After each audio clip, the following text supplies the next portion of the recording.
Hello there, I'm Reprobate Gamer, you can call me Rep, and I welcome you to this Emerald Collective session.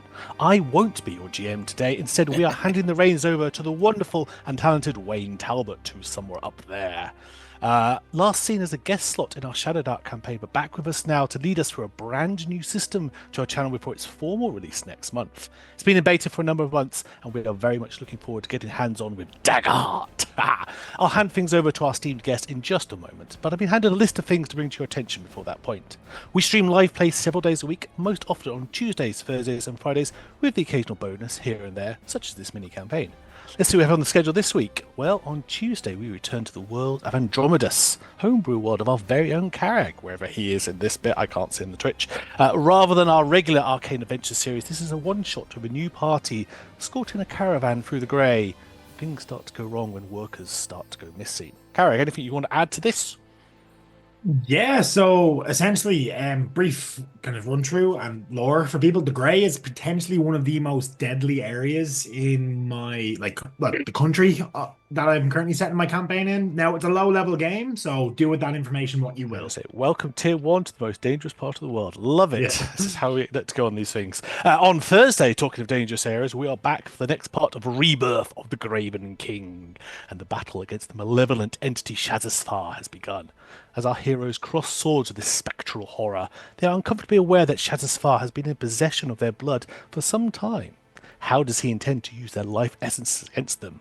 Can the party defeat the minion of the son of the Graven King and unravel this powerful being's master plan? I'm guessing no.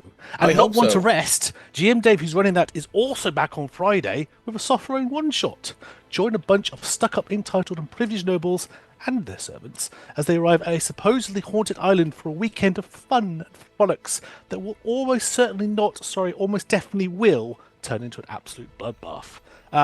GM Dave, anything you want to say about how you're planning to torment me and Carrag this week?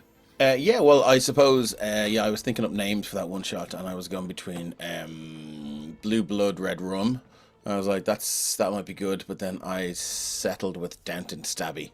So the game is called Downton Stabby, and it's gonna be good fun. But Shadowstar, the battle with Shadowstar in the Rebirth of the Graven King, it's gonna be fun. It's gonna be, but look, if things don't go well, I mean that equals a TPK, and we don't want that. I mean, I'm on half health already, and I got hit once.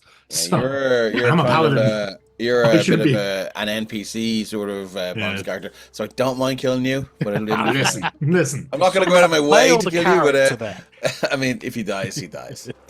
Anyway, as long as I get to take out the party. Gamble. If you ever want to catch up on a missed episode, see what we're talking about in Rebirth for the Graven King, or see another of our talented guests, our GMs, in a one-shot, you can find the whole selection over on our YouTube channel, Emerald Collective Podcast. Talking of things, and you're looking for things more podcast-flavoured, the Emerald Collective has you covered there as well. The entirety of our Call of Cthulhu campaign, No Silver Linings, is available on the regular platforms. A complete adventure, all created by Mark Corrigan of Shonnock Games, set in Silvermines, Tipperary in 1919. We're also very happy to welcome Mark back as the GM for the return of the Violet Madness, a D&D 5e creation of his very own. Episode 0 recaps the previous actual play that we had on this stream a while back now, and sets the scene for the adventuring party's quest to rid the land of Castonia from the magical disease known as the Violet Madness. Episodes 1 through 8 are available right now on your usual platforms. Episode 9 is available exclusively at the moment for our Patreon subscribers. At Patreon, I hear you cry. Well, yes, indeed. The Emerald Collection, notice the difference, allows you to receive original maps, magic items, and monsters every month for your own home games. As well as early access to the podcast releases, you get discounts on select items at drivethroughrpg.com, discounts on commission from It's a Map and Leaves Shangavi, formerly Zorp's Art, and who was the one who does all the wonderful Patreon art, and you might even get a shout-out on stream. Talking of shout-outs on stream, tonight's goes to Carrag. We've already spoken of him, but thank you very kindly, sir, for keeping our Patreon running. Even if you, just you, that one back there, one behind, can't afford a monthly sub to the Patreon, there's still a free tier, and that still provides limited access to a selection of goodies. For those who are watching regularly to the stream, great to have you back. Get yourself settled and get those fingers ready. Those of you joining us for the first time, we thank you for joining us and hope you enjoy the ride. All you need to do is watch, but if you want to influence the game, you can use channel points, Twitch bits, and subs to provide boons, healing, and even fear and hope. What are fear and hope? Well, I think it's time for me to save your ears and hand the reins over to Wayne as we dive into the world of Daggerheart. Thank you very, very much, Rep. Okay, so we are about to dive into the world of Daggerheart. This game, just a bit of housekeeping before we jump into this, okay? This game is still technically in beta. It's been released next month, May 20th, I think is release date. It's in beta 1.5. So, while these rules are in place now, as a GM, the way I generally approach any rules is they're more like guidelines. So, I will bend them if I need to, if the players are having a bit of fun and it doesn't always feel within the wheelhouse. The fact that this game hasn't been released, we kind of have free reign to do what the hell we want, and that's fine. So if there's anyone on the chat that's going, well, that's not in the rule book, fine. Actually, I think you're fine. Oh, actually, Exactly. You're not in the rule book. Yeah, so essentially right now we are playing this series as part of a beta piece, but as a GM, I always homebrew things anyway. So we're gonna see where the dice may fall. Okay, so without further ado, we are going to jump in tonight's game of Daggerheart. So let me just start something there. Welcome to the land of Horizon's Hollow. This is a world where magic is sown into the very fabric of existence, and its creation a veritable act of arcane divergence and strife.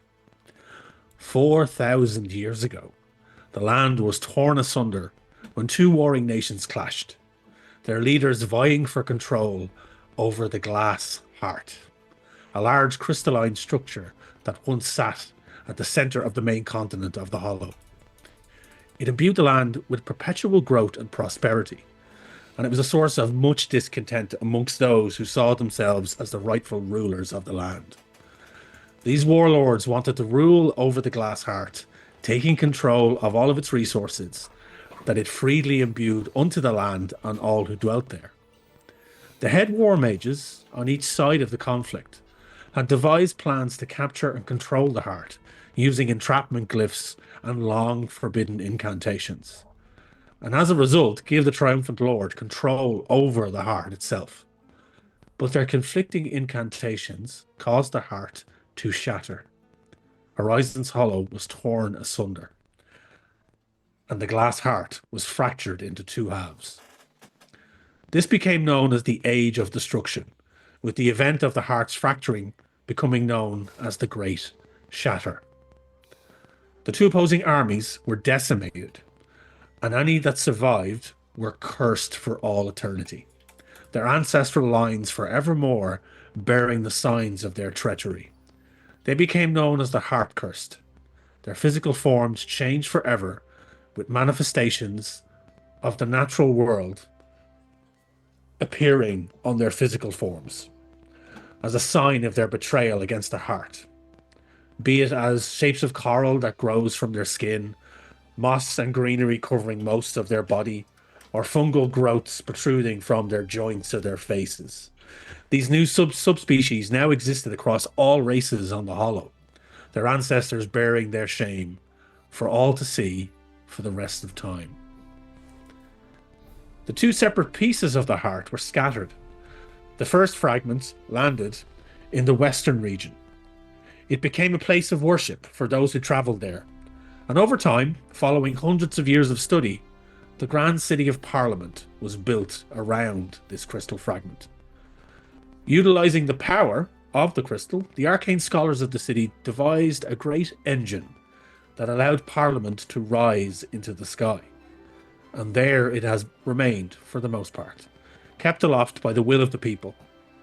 The ruling council maintaining the balance required to keep the harmony of the crystal in check. This balance has failed once before. 3,000 years since Parliament has taken the sky, it fell, and the dwelling now known as Crater Town is all that is left of the city that was destroyed as Parliament plummeted into the world below. Known forever by those who lived there as Parliament's shame. The reason for this disaster was the second piece of the crystal. It was catapulted eastward, landing in the area known as the Dream Sphere. Magics in this part of the realm have become wildly unpredictable as the years passed, the very land of this region becoming a swirling landscape of arcane upheaval, The wildlife that lived there have mutated into monstrous creatures, and the entire area has become a cautionary tale for those who dare travel through its twisted and distorted landscape. Parliament is seen as the power of balance in the world. The Dreamsphere is seen as chaos.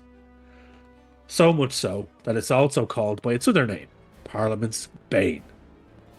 The ruling council of Parliament have throughout the ages sent countless expeditions into the Dreamsphere.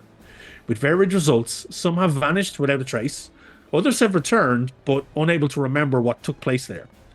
There are rumours that a few have returned with solid information about the interior, but this information is sealed away from the public. Only the ruling council able to review its findings. It has been nearly 4,000 years since the Age of Destruction. Horizons Hollow is, for the most part, thriving. An age now known as the Age of Resilience has spread throughout the land. And we now find ourselves in the central lands of the Hollow, on the outskirts of a small town known as Jesper's Ridge. Tomorrow is the third day of Ascension. 4 times a year, the City of Parliament lowers its grand elevators and allows entry to those who dwell on the surface below. There are caravans of people making the journey to the central ascension point, a day's travel north of Jesper's Ridge. One such caravan is now trundling upon the outskirts of the ridge, and as a dust cloud that its oxen kicks up clears, we see 3 travellers, all on foot. At the head of the trio is a well-travelled Clank, and not too far behind them there are 2 other individuals, a fairy and a simian. The trio seemingly travelling together as a group. Now, as we focus in on these 3 travellers together, around them in the surrounding area, we have a plethora of other travellers. Like, this is a full-on kind of, not so much, it's a kind of a pilgrimage through the lands of the Hollow, but it's a joyous occasion. But these 3 individuals are not in the mood for celebrating. Paradox, can you please describe yourself to the other players and to our listeners and viewers? Yeah, so hi, I'm Carrick. I'll be playing Paradox. Paradox is a large enough kind of male-seeming character. He's stands about 6'1" tall. He has a face, a deep, like obsidian burnished, like matte metal with green paint kind of applied to it. Eyes glowing green, and other parts of joints also have a slight green glow to them. He's wearing well beaten leathers. There, he's a bow at his back and 2 short swords that seem to be made more for hacking and slashing than stabbing. They're more a mixture of bone and steel, clearly used for taking on, larger creatures than himself.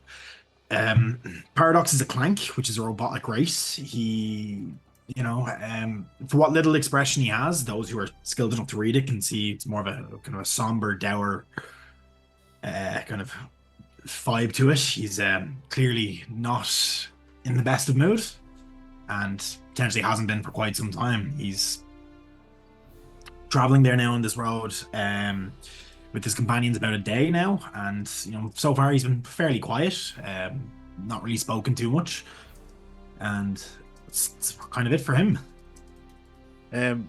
Ramble, can you please describe yourself to our players and to our viewers? So following along in Paradox's wake, humanoid figure, around 5'10" if he stands straight. He's not normally standing straight. He's normally using those extra long arms that come down to his knees and that prehensile tail. He's not always walking straight. Sometimes he's clambering along on rocks on the side, bouncing off things. Always keeping an eye out. You'll see the red skin is something of a rarity in these parts, possibly new to anyone who sees it. It's contrasted against the green armor that he wears. On one side, a golden axe hangs ready for use, and the shield he wears on his back is curiously spiked. He's generally smiling, but you notice that they always pull to one side where there's a large wound in the jawline that just looks like it never quite healed properly. Okay. And finally, but definitely not least in any way, Lanafir, can you please describe yourself to the other players and to our viewers and listeners? Yes, my name is Kat. Nice to see you all again. Today I will be playing a fairy by the name of Gentlefolk Lanafair Halidor Min Raminus. She is well, it's a bit difficult to see gender when you are an insect, essentially. Lanafair is a diminutive, long-bodied fairy that looks very much like a dragonfly. She is roughly 2 feet tall, which is a bit generous. She has these two big compound insectoid eyes that are blues and greens and a little bit of yellow, perhaps, depending on the lighting. And her chitin, is like a lilac and lavender color. And she is very enthusiastically writing in one of her expedition journals, taking notes of like field notes. She is garbed in traveling attire. She has so many pouches around her thick, thin waist, and she is just fluttering and flying about. She's the one who carries a lot of the energy currently in this group. As the three of you kind of are making your way up this kind of well-worn road, there's cobbles that have been rounded down over the years. You see well-worn treads from wagons and from footfall and everything. But it's a well-kept and well-traveled road. And you're kind of jostling about with other travelers here, other pilgrims, as they're heading towards the Ascension point further north. But your destination on this day is Jesper's Ridge, because you have a specific, well, Paradox in particular has a specific task he needs to undertake. You're about a good 20 minutes outside the small town. Jesper's Ridge is known in the area as kind of like a bread basket, one of the many bread baskets that would feed the growing populace of the Hollow. And this particular landscape is dotted with numerous farms, but Jesper's Ridge is unique is that it's on the coast, so it's both a fishing village and a farming village as well. And that sea breeze air and that briny smell is hitting all of your nasal cavities, wherever they may be on your person. As you crest up Personal over question, Wayne. I mean, come on, let's. Can Clank smell? Well, I mean, do you smell? I'll tell you that being downwind of you, there's definitely Probably a stench of oil or something. they would have receptors in their kind of heads, I guess, but it all depends on your build and how you see yourself being a being as a Clank.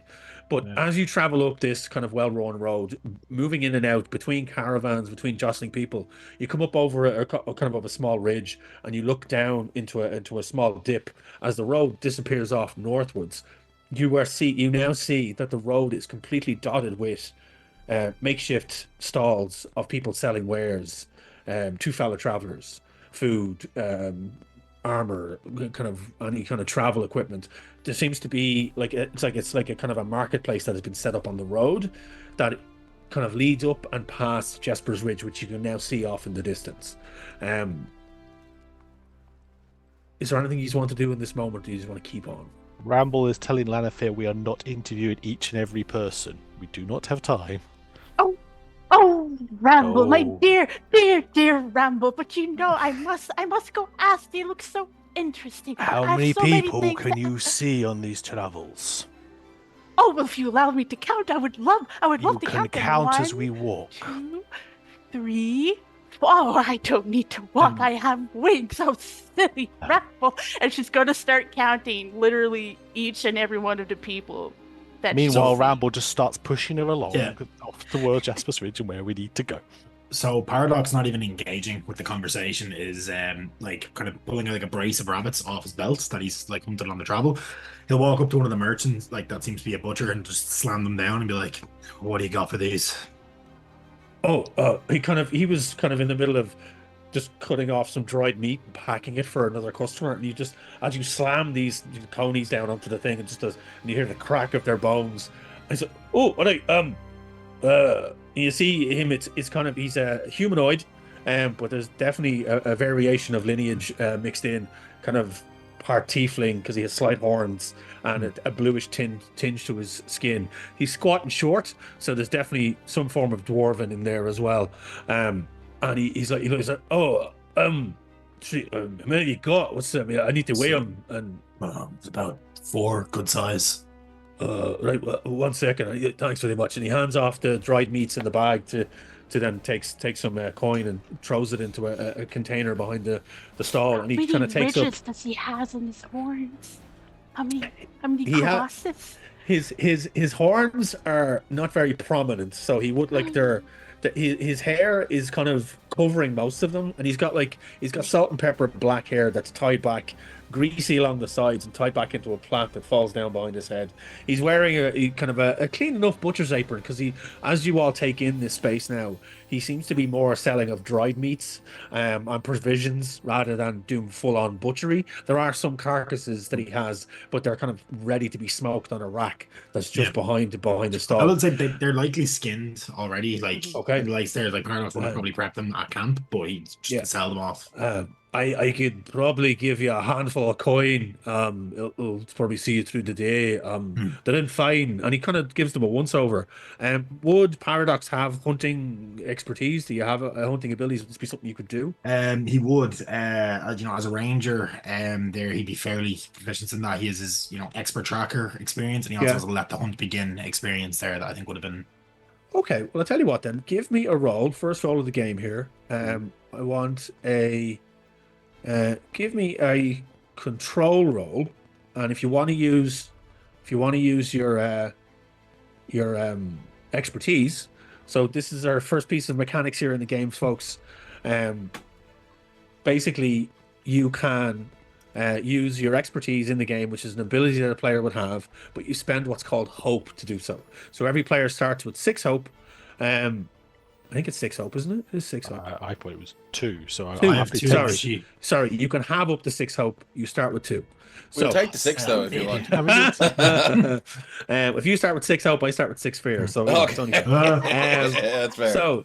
So basically, the players have to spend their hope in order to use their abilities, so on and so forth. And there's other mechanics in the game as well that they need to spend, and they can mark things what's called a stress. But we'll get to that at some point. So in this moment, Paradox, if you're kind of showing how well caught and well skinned these pair of rabbits are, I need you to give me a finesse roll and spend a hope to use your experience to add to that roll. Yeah. So just to kind of clarify, that'll be 2d12. Added, but whatever's higher is what it is, correct? So, yes. So in this game, folks, again, just to clarify, and we won't have to clarify this every time, but in this game, the system rolls with 2d12s. So you get 2d12s. One is marked as your hope die, and one is marked as your fear die. You then roll those dice, and whatever you get, whatever dice is the higher, that is the dice that you choose. If the roll is higher on your hope die, you win with hope. So you succeed with hope, and you get your hope back that you've spent. But if you roll with fear and you succeed with fear, you still succeed. But me as the GM, I get a fear, which allows me to do things later in the game. So you manage to get what you want, but there may be consequences. So if you roll your 2d12s and use your experience, and then let me know whether you succeeded with fear or hope. So we're saying the one on the left is hope, correct? That's a 1. Okay. And then, so I would have succeeded with fear, and that's plus 3, so that is 7 plus 3 is 10. 10 with fear. Yeah. Okay. So he kind of nods. He's like, all right, that's no problem. Okay, I'll take them off your hands, and he throws you a small little pouch of coins, and also, folks, currency in this game, it's not as easy as here's a 5 silver, 10 gold, whatever. It's literally handful of coins, bag of coins, chest of coins. That's the measurement as it goes. So you get a handful of coins for these, and you tuck the coins into your pouch, and he kind of gives you a nod, and then takes the conies and puts them next to things just to hang them to let them dry out before he smokes them on the rack that he has behind him. And he kind of gives you a nod and looks on as another customer comes up off the road. Okay. Question there, Zul. I think if you succeed with both hope and fear, that would mean you roll doubles, which is a critical success in Daggerheart. Isn't that right? It is, yes. Yeah. If you roll your dice and you get the same total on both dice, that's a critical success. Doesn't matter if it's a 1, Doesn't matter if it's like a 12. If they're both the exact same number, that's a crit success. That's and really you do fun. and you do that with hope. Mm. You automatically get hope for that. Is there a way to critically And- fail? Is there a way to critical fail? Yeah. No, there's no way to critical fail. I'll take it. But can Take it. Wayne, you can fail with hope and fail with fear as well as that. You can fail, but I mean, you can fail as long as you don't meet the DC that I've set. That's failure. Yeah. But there's no critical failure because No. if you succeed with Does fear, the hope or fear influence the fail? it doesn't. It's basically you have more. You get the hope back to spend for your mechanic, and I get fear to spend for my mechanic, and have consequences. So that's generally the way it goes. And again, we're workshopping this as we go. We'll see how. Not all of us have played legitimate campaigns in Daggerheart, so we may get some things wrong. As the GM, I may get some things wrong. I mean, that has been known to happen. So Rule 0. it is what it is. Yeah, look, it is good. Paradox, you've gotten a handful of coins. Lanafear and Ramble, you are coming up behind. Paradox, how are you treating your two fellow travelers at this point? Because you're only just really met them. So how are you interacting? Are you giving them a wide berth, or what way do you want to approach this? He's still saying like they've agreed to travel together because they had a common destination on the road. He's kind of kept to himself. Like when they made camp the night before, he didn't really, he went off and hunted these rabbits and kind of came back He after said the rest misery of guts and didn't engage in the sing along. Just to point No. that out there. He was he as soon as the tents and all were set up, he immediately vanished off into the nearest copse of trees and was gone for about an hour and came back with food.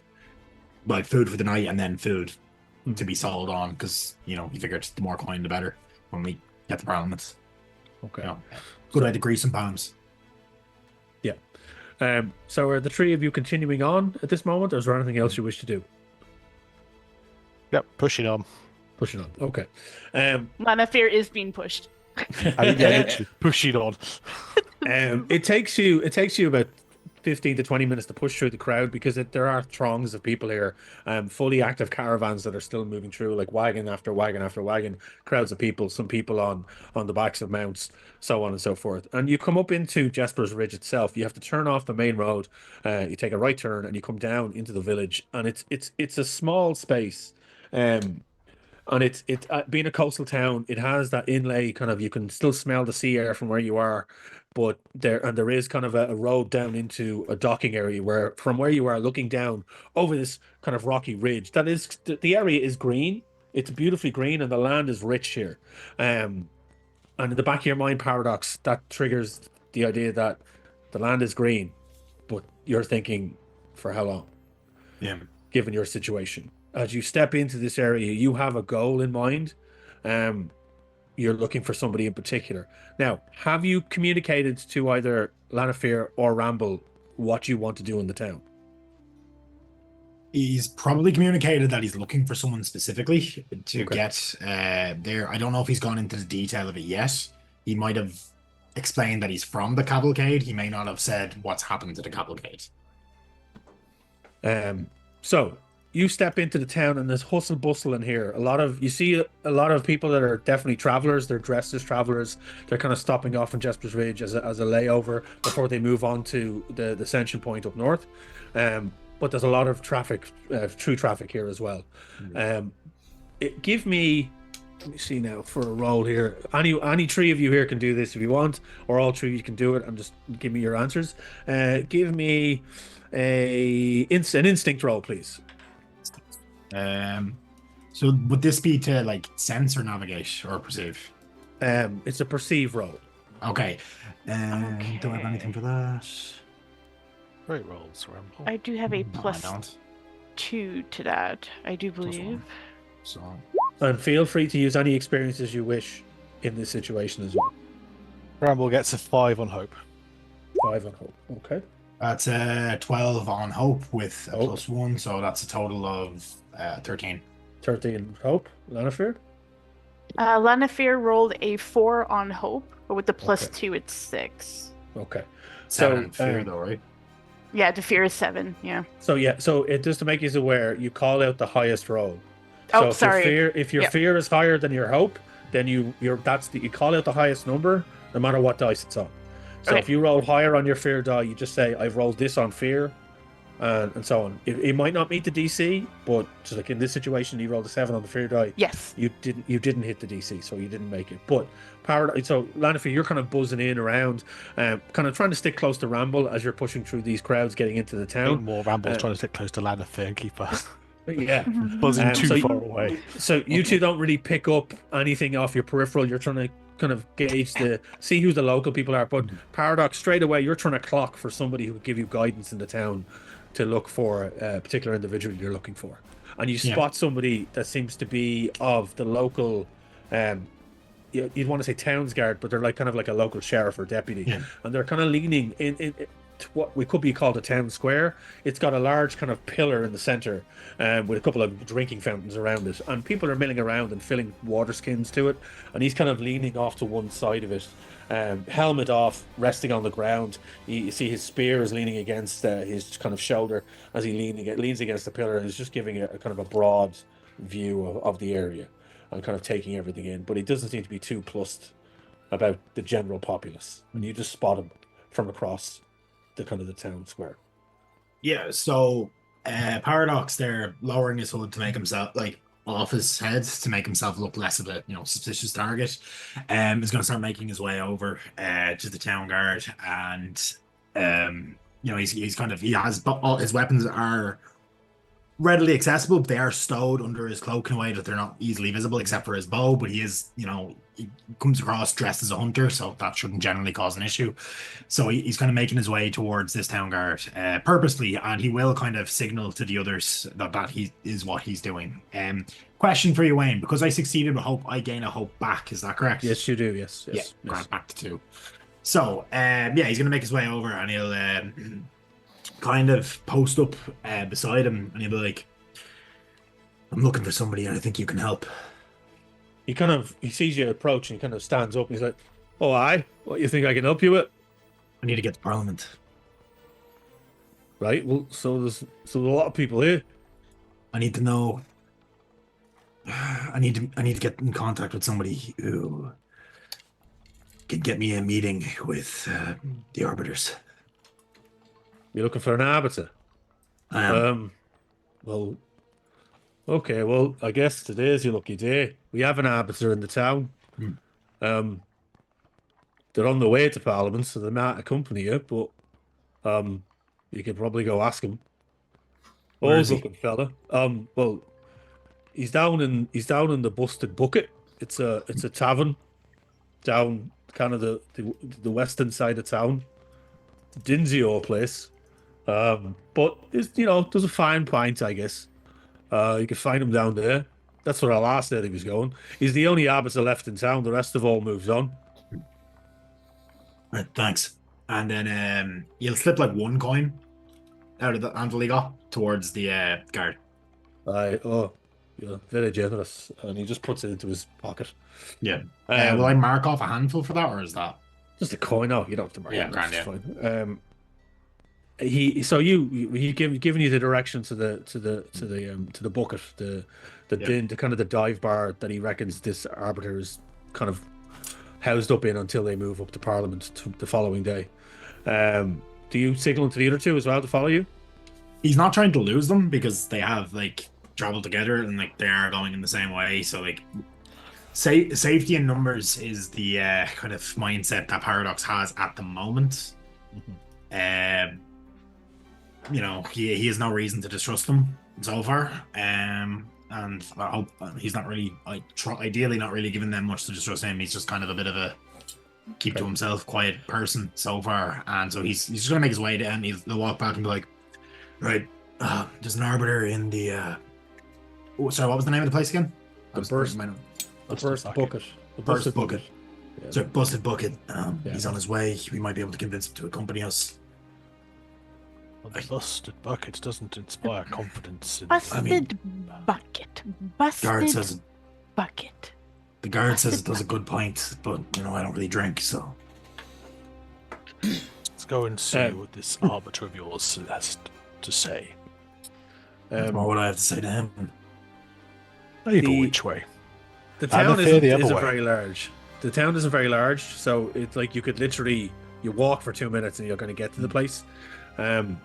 it's the crowds have thinned out because you're now kind of moved further into Jesper's Ridge at this point, and there are some dwellings around the area, but you see a sign kind of hanging at a kind of a weird angle down. You just see on the sign itself, you see like a large wooden bucket, and there's a hole in the bottom of it. It's just a big pool of liquid has leaked out, and that's what's on the sign.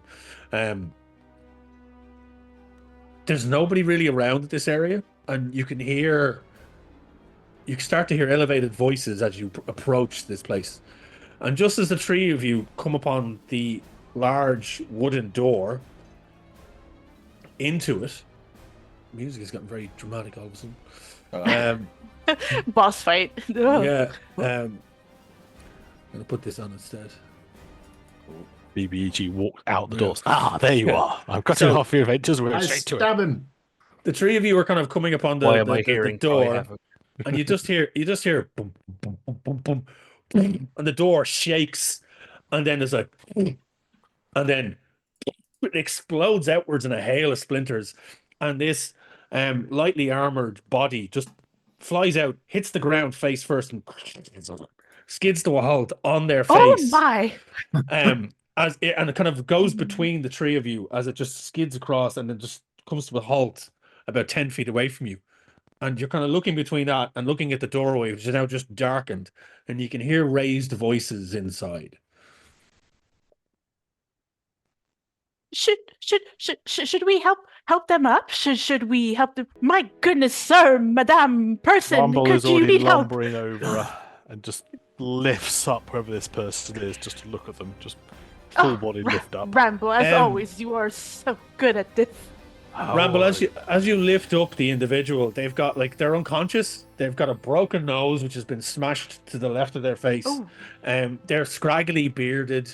They look like they're dressed in kind of rough leathers, and they've got like a little badge that just on it just says Jeff Bouncer.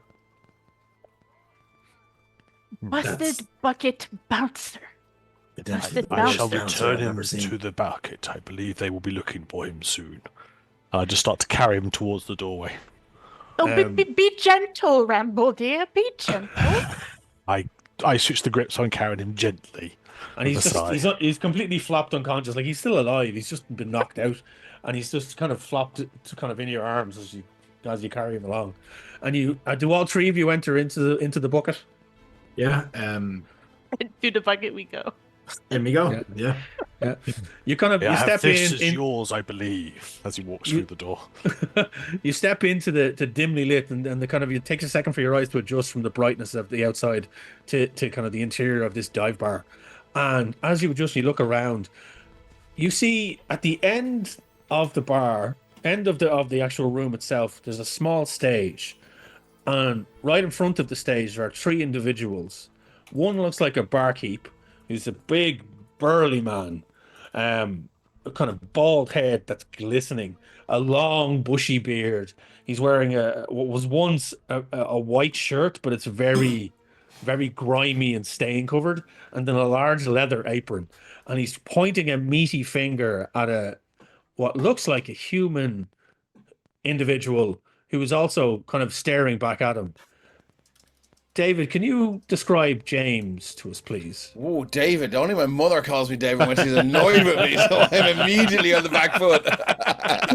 Oh, no. You're in trouble. Okay. Hey, I'm Dave, and tonight I'll be playing James Hetfield. James is a sly-born human bard who formed and wrote the majority of the songs in the heavy metal band Mithralica. James learned to play music and develop his bardic skills by walking out to the tip of Devil's Fork in the east of Horizons Hollow with his lute every full moon, with a dream sphere in sight. Far to the north, the light of the moon reflecting off the mysterious sphere to form a spotlight of sorts that would land in the same spot. On the first night of the full moon, notes, songs, and lyrics, and the most badass breakdowns would materialize in James's mind every time he stood in that spotlight. Mithralica was formed and quickly became a huge success with a very specific demographic. Right now, though, James is on a break. He's on hiatus with the band as he roams the world in search of inspiration for his next album, Saint Hangry. So we see this individual having a full-blown argument with the barkeep and Walking back towards him, you see the kind of now silhouetting the two and blocking your vision is another large form that is heading very slowly back towards the barkeep to join in on the argument. Ben, can you please describe Dog? Yes. Hello, I'm Ben. Strolling over to his traveling companion, James, is Dog. Contrary to his name, is a human warrior, standing at 6'6". It's the only sort of distinguishing feature about him. Otherwise, he is plain featured. He has dark hair, cut roughly and short enough that it doesn't fall into his eyes, or not long enough to be grabbed by an opponent. Growing up in the crumbling slums of Crater Town, and abandoned on the streets as a boy, never knowing a family, he quickly fell in with a criminal organization known as the Seven Circles, or sometimes known as the Circus. Having worked as a killer for hire, he has now left that life behind, is trying to redeem himself, and has fallen in step with one James Hetfield, and is currently acting as sort of bodyguard / roadie. And maybe where James gets a gig playing music, maybe they need a bouncer. I mean, clearly it's not working out for Jeff at the Busted Bucket, or there's always work for a big burly fucker. So that is Dog. He's otherwise, apart from his size, otherwise very unassuming. You now hear the barkeep. Sorry, full plate. Full plate. He's not carrying his tower shield, which is leaned against the wall, but the great sword is on his back. It's the great sword which he wields with one hand. Nice. The barkeep is like pointing a meaty finger at James, like, I paid you to play the greatest hits, and you came in here and you played nothing but covers about unicorns and love and dancing. That's not what we want to hear. We want to hear all of the great. Working out some new, some new tunes for you there, boy. So, he's immediately a cowboy. I don't know why. Working out some new tunes for you there, boy. So, do what? Mama said I should play the songs of my heart. So, tell you what. Here's one called "Where's My Fucking Money?" And he'll nod to Dog. That's the sign for Dog to take our payment. Dog, do you do anything in this moment? Rambo, I think there's a fight going to happen. Yeah, well, he was directly behind James. He steps a little bit to his left, so that he's kind of. I mean, he's over. He's obviously his head is above James's, but he's kind of half. James is still like in front of like half of Dog's body, so he hasn't fully stepped out yet. It's more of a threat. He's taken one step sort of out. Dog just looks outside where there is no longer a door. Sorry, Wayne, you may have described the weather already, but is it bright enough outside? It is. It's a very bright day. It's a very sunny area. This whole Jasper's Ridge is is a sunspot, fairly idyllic. And it's an idyllic setting. So it is a very bright day outside. And as you look back, you see silhouetted in the doorway as the sunlight is pouring in. You see two large individuals, and then you see the hovering form of Lanifear, and then you see like the simian that is Ramble carrying Jeff the bouncer in his arms. As they're all standing there. I believe you have dropped this. Yeah. Where should I place it? He looks at the barman, and he just looks outside and looks back at him. He says, "It's a lovely morning. Let's not do this." I'm sure it was the afternoon we walked in.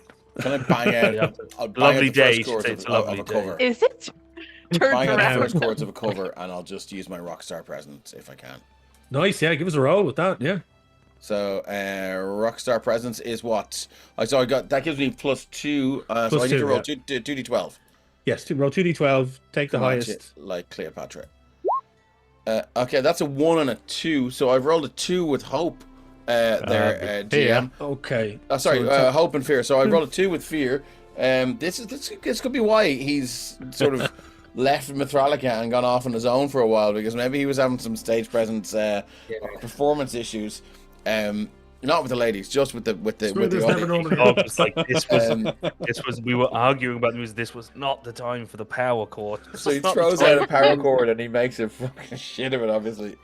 Just feedback. This is what I'm And talking I about. believe the fight is about to start. Let's just get comfortable and watch. This is what I'm talking about. I didn't book you for this. I thought I was going to get James Hetfield. I was going to get the lead singer. I was going to get James showman. Hetfield, motherfucker. This is fascinating. at Here we this- have Think four of it this way. males You- fighting for territory. The aggression is palpable. At this I think stage, a confrontation is about to unseen happen. material. Paradox is going to step further into the room Yeah. and just like his skinning knife is like loosened and it's like it's a boot knife. It's kind of loosened and he's just going to like lean at the nearest table and be like, just pay the guy. Funnily enough, Paradox, as you lean at the nearest table, there is somebody seated at that table, and they stand up. They stand up, and they kind of wipe their mustaches with a kind of a napkin of sorts, and throws it back down. It's like, perhaps I could be of assistance. And you kind of look to your side as you see this tall, willowy figure of a simian with long greyish mustaches down his face, big tufty ears that are covered in fur, large piercing blue eyes, and a kind of a flat nose. And his robes are long and well maintained. They're kind of blue, with kind of gold trim. And he's like, I am an arbiter. I could probably assist with the deliverance of the law here, if I may interject in all of this situation. And he kind of steps forward, and the barman is like, I God guess. damn it. Dog just steps back. no. He takes 2 steps back. James No, is but worried now. Your Honor, I didn't realize you were frequenting our establishment. And you can hear the barkeep putting in kind of a fake faux poshness into his voice now. There's an arbiter present. The arbiter steps forward, and he kind of offers his. You agreed to book this individual, James. Did you say your name was? Yeah. Yes. James here. You agreed to book him. Did he perform? Did he turn up, play the gig he was booked for, and that has since passed and finished? And the barkeep was like, well, yeah, that did transpire the way you say it did. I was like, well, by the rule of law, as an arbiter, you must pay the man. That's Justice for James. That is the deal you struck. You struck an accord, my man, and you must follow that accord. Somebody say accord. Ka-ching. Yes. His voice is going to be fucked. Yeah. Done. So the barkeep is like, I accept the arbiter's ruling, and he kind of plucks a large pouch of coin and hands it over to James, offers it out begrudgingly to you.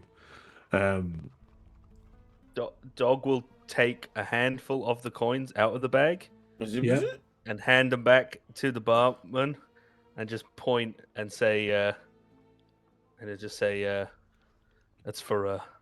that's a pint for Jeff on me.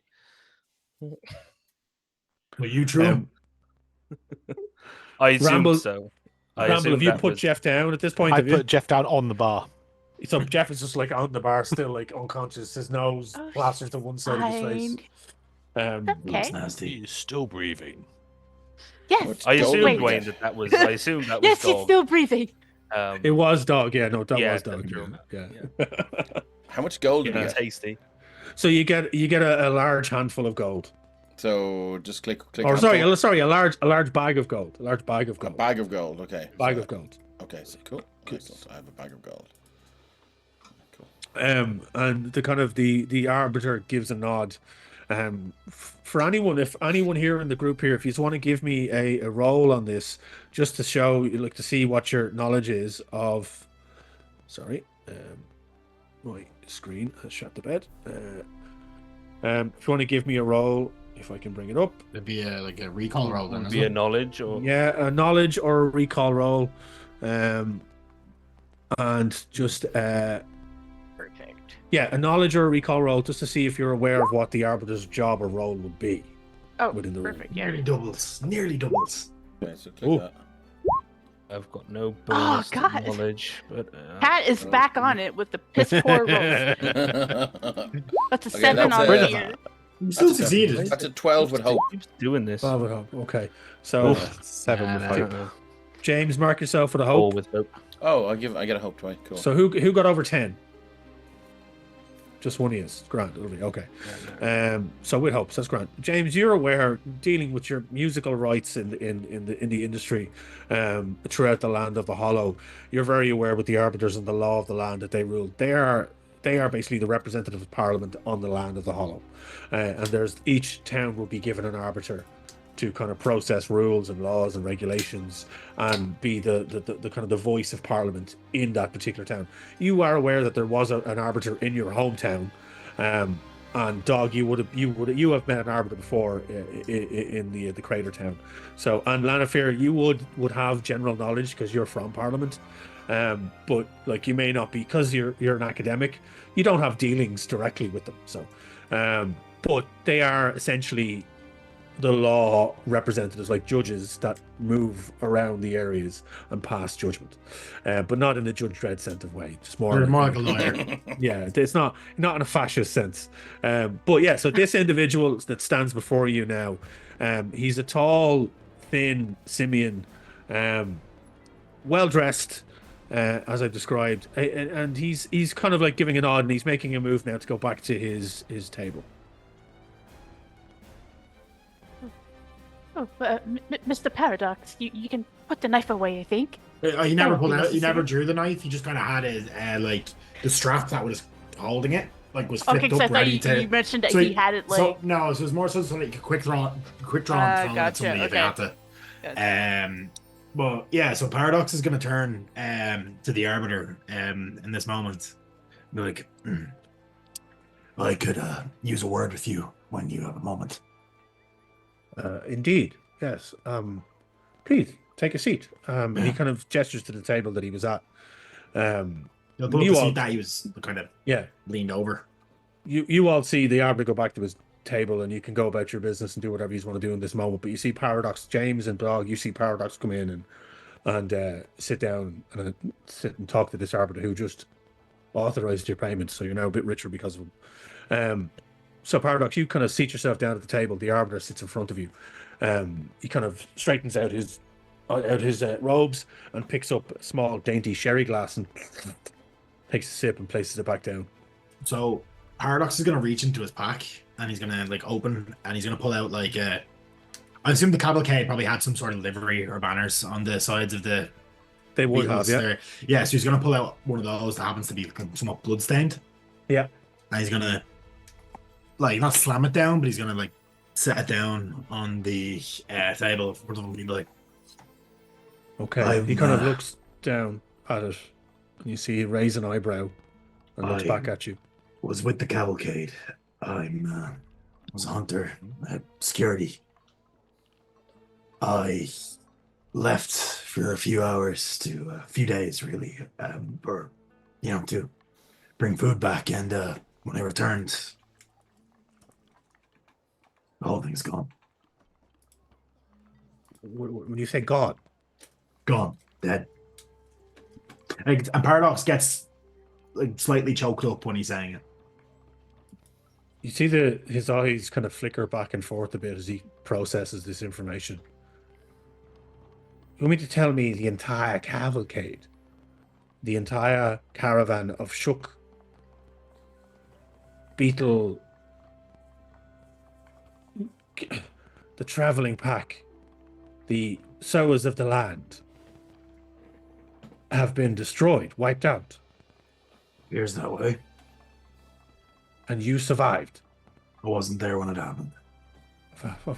Do you know who did this? Do you know? Was there any? Did you see anyone? This is troubling. This must be reported. This can't be Well, tolerated. What did kind of like what was there any signs of a scuffle when like Paradox got back? Like any arrows? Yeah, like... so and Lanafear and Ramble will be aware of this as well because they happened upon the remnants of the cavalcade, and that's why they sought you out. I would say this, but Ramble has actually has arrived at the table, and now he's caught. Yeah. Once he saw that banner, it was like, oh, okay, this is. Yeah, because Paradox hadn't said that that's where he's from. Yeah. More so than he was like traveling near them. Ramble's now at the table. Now he's seen the banner on the table. And like he's like, you did see there was signs of a scuffle. You found evidence there as well, and you have like not just a banner, but there's other elements that you have that you found. That you've got your the resonance crystal that you found. Yeah. That you were looking to get. That's another piece that you found as well. But then there were also bodies of the assailants that you found as well, that were armored, but they were all kind of disfigured and covered. Their bodies were misshapen and stuff. Yeah, so if I had like say any of their like a dagger or something like that looked like unique to them or like you've not seen before, you'd have one of those as well that you'd set out beside it.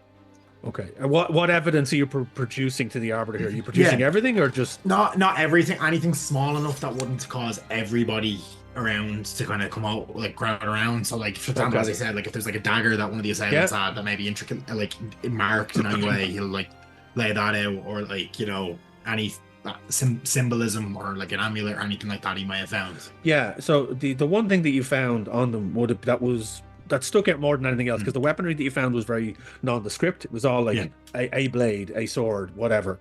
But the one thing that stuck out to you when you did your investigation, and Ramble and Lanafear, you didn't find anything bar just dead bodies and assailants, but because Paradox had already gone through everything. Paradox would have searched everything. So you did. That one thing you found was that crystal that seemed to have some form of resonance to it. That's what made you kind of go, what is this? And I have to go report it. Yeah, so that's what then like after like kind of explaining what he saw, like the bodies and everything, Paradox will then reach in, and this is kind of kept not in his pack, but in like more so like in an inner fold in his armor, like a hidden pocket.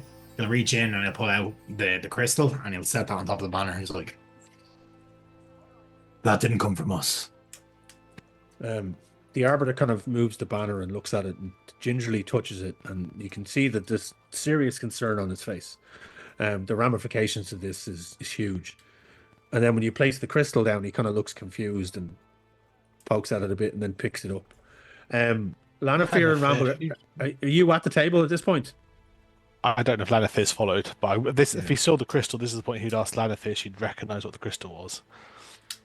Yeah, I think at first, I don't think Lanafear would have approached the table at first just to give Mr. Paradox his space, given what's happened.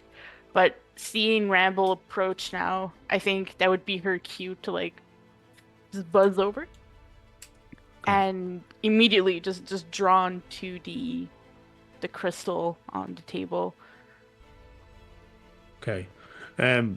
You kind of the three of you are seated around the table, and you see him kind of gingerly pick up the crystal, and it's kind of got a pinkish hue to it, but then there's a small bit of distant light within the center of it. James and Dog, how far from this are you? Are you in the vicinity? Are you nearby? Or what are you doing in this moment? I think James leaned against the bar and he's sort of he's put the pouch away after throwing a few shekels towards Dog, and promising that we'll settle up later properly. Just so Dog has some money some walking around money. But he's kind of looking at he's kind of interested in the little how big is Paradox? Is he a big fella or a little fella? Paradox is about 6'1", 6'2". He's big enough, and he'd be same size as James. He'd be everyone's so big. He's just kind of leaning against the bar watching this now, and just he's not really, he doesn't really want to get involved with this crowd, but he's he's in the middle of a break from the set. He's going to go into the acoustic part of the second half of his performance pretty soon. I will add as well, actually, when I was describing Paradox, I neglected to just mention this earlier. He does have like a large, like fairly faded, weathered over time, but like scarring almost up from his like shoulder up across to like the lower part of his jaw. It's like kind of a gunmetal-y grey as opposed to the matte black elsewhere, just where the metals kind of thing. So scratched off. Looks like a bear scratch or something like that. Nice. So James and Dog, as you're standing at the bar, kind of, and you're glancing over, but you see this arbiter lift up this crystal, and James, you recognize it immediately. These are resonance crystals that store arcane musical sounds. Another fan. Yeah. Okay. And you have recorded using these countless times. They capture an artist's voice that can be replayed at a later time. Your fans buy them at your shows. They are available to purchase at stalls. And these particular crystals, that's what they use. They're used for. They're And like jamesheadshield.com/much. But that's what they are. They're essentially just like a resonance crystal that can hold the resonance of a voice or music or sound, to be played or replayed at a later date. James looks around to see if his buddy Larms is here, because he's worried that this might be a bootleg version of his songs, and he's afraid of a visceral reaction. Created by the wizard Napster. Yeah. Terrible drummer, though. Terrible drummer. But the arbiter who kind of like kind of moves the crystal, is like, I do believe I've seen something like this before, but you say that this was found on the body of one of the individuals that attacked the caravan. Yeah. That's strange. I can sense, and you see him kind of close his eyes a bit, and his hands give off kind of an arcane hum, and they start to vibrate slightly as he kind of channels something into the crystal, and it kind of surges to life for a second, and you see now. I just want to check your abilities here on this. Can everyone give me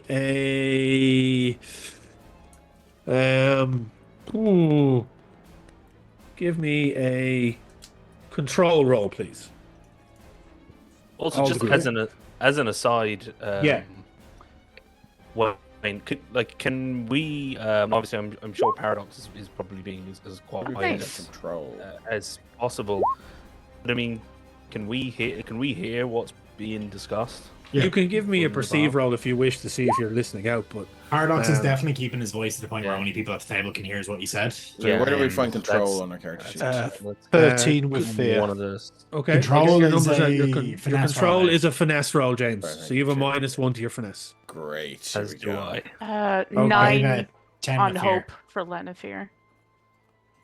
Okay, so That is a. No, that's a. So does my -1 bring my 10 to a 9 for double nines? it would do, yes. That'd be a critical success. Yeah. Our first crit of the game. Wait, then what do I get? Nice. There's a 6 Critalica. for 7. Yeah, no, I have a 11 with fear. Okay, I have my fear. Mark that down. No, Lovely. that's Enjoy, Wayne. it's what is it? What was 10 the DC? Was 10 the target? 10 was the target on this one. Yes. 10 Do you was get the a- target. Okay, so that's success. The success with fear for 11 -1. Nice. Do you get any extra hope or anything for a crit, or? You get a hope for that. Yeah, you get a hope. Yeah. Excellent. I'll So, take that. Sorry, ignore that roll. Reprobate, did you get an 18 with fear? Is it No, I got a 12. Oh, sorry, no, a 12 with- 13 with fear. 13 with fear? Oh, nice. Yep. Who got below 10? Just raise a hand there for me. Just land of fear. As the arbiter kind of focuses his arcane energies into this crystal, Lanafir, your ocular receptacles just are pierced with this kind of like like a hum, like a resonant sound that just pierces your ears, and you feel your eyes roll back in your head, and are you hovering at this moment? Yeah, so she would just immediately just go You just- plummeting You just to the like, ground. oh, don't you drop to the Like, ground. Like try a and grab her seizure, before she like does. Yeah, you Yeah. can. If you want to try and grab her there, Ramble, give me an agility roll. Give me an agility check. Oh, sorry, Wayne. I failed the control roll. It was Did that you? success was actually for the perceive. Yeah. Okay, so you I failed the failed the control. control. Also, the same Yeah, thing again, dog. it's You're succeeded on it me. feels you just this resonance in your ears, and you can feel blood starting to trickle out of your ears, and you kind of like and you lean against the bar and kind of drop to one knee, as this sound emanates throughout the entire bar, and everyone kind of like covering their ears. Anyone that succeeds is not impacted by this, but anyone that failed, they're kind of thrown to the ground. And James piercing thinks it pain. sounds fucking amazing because he's just going to thinking like this might be his next guitar sound. Well, that's the thing, James.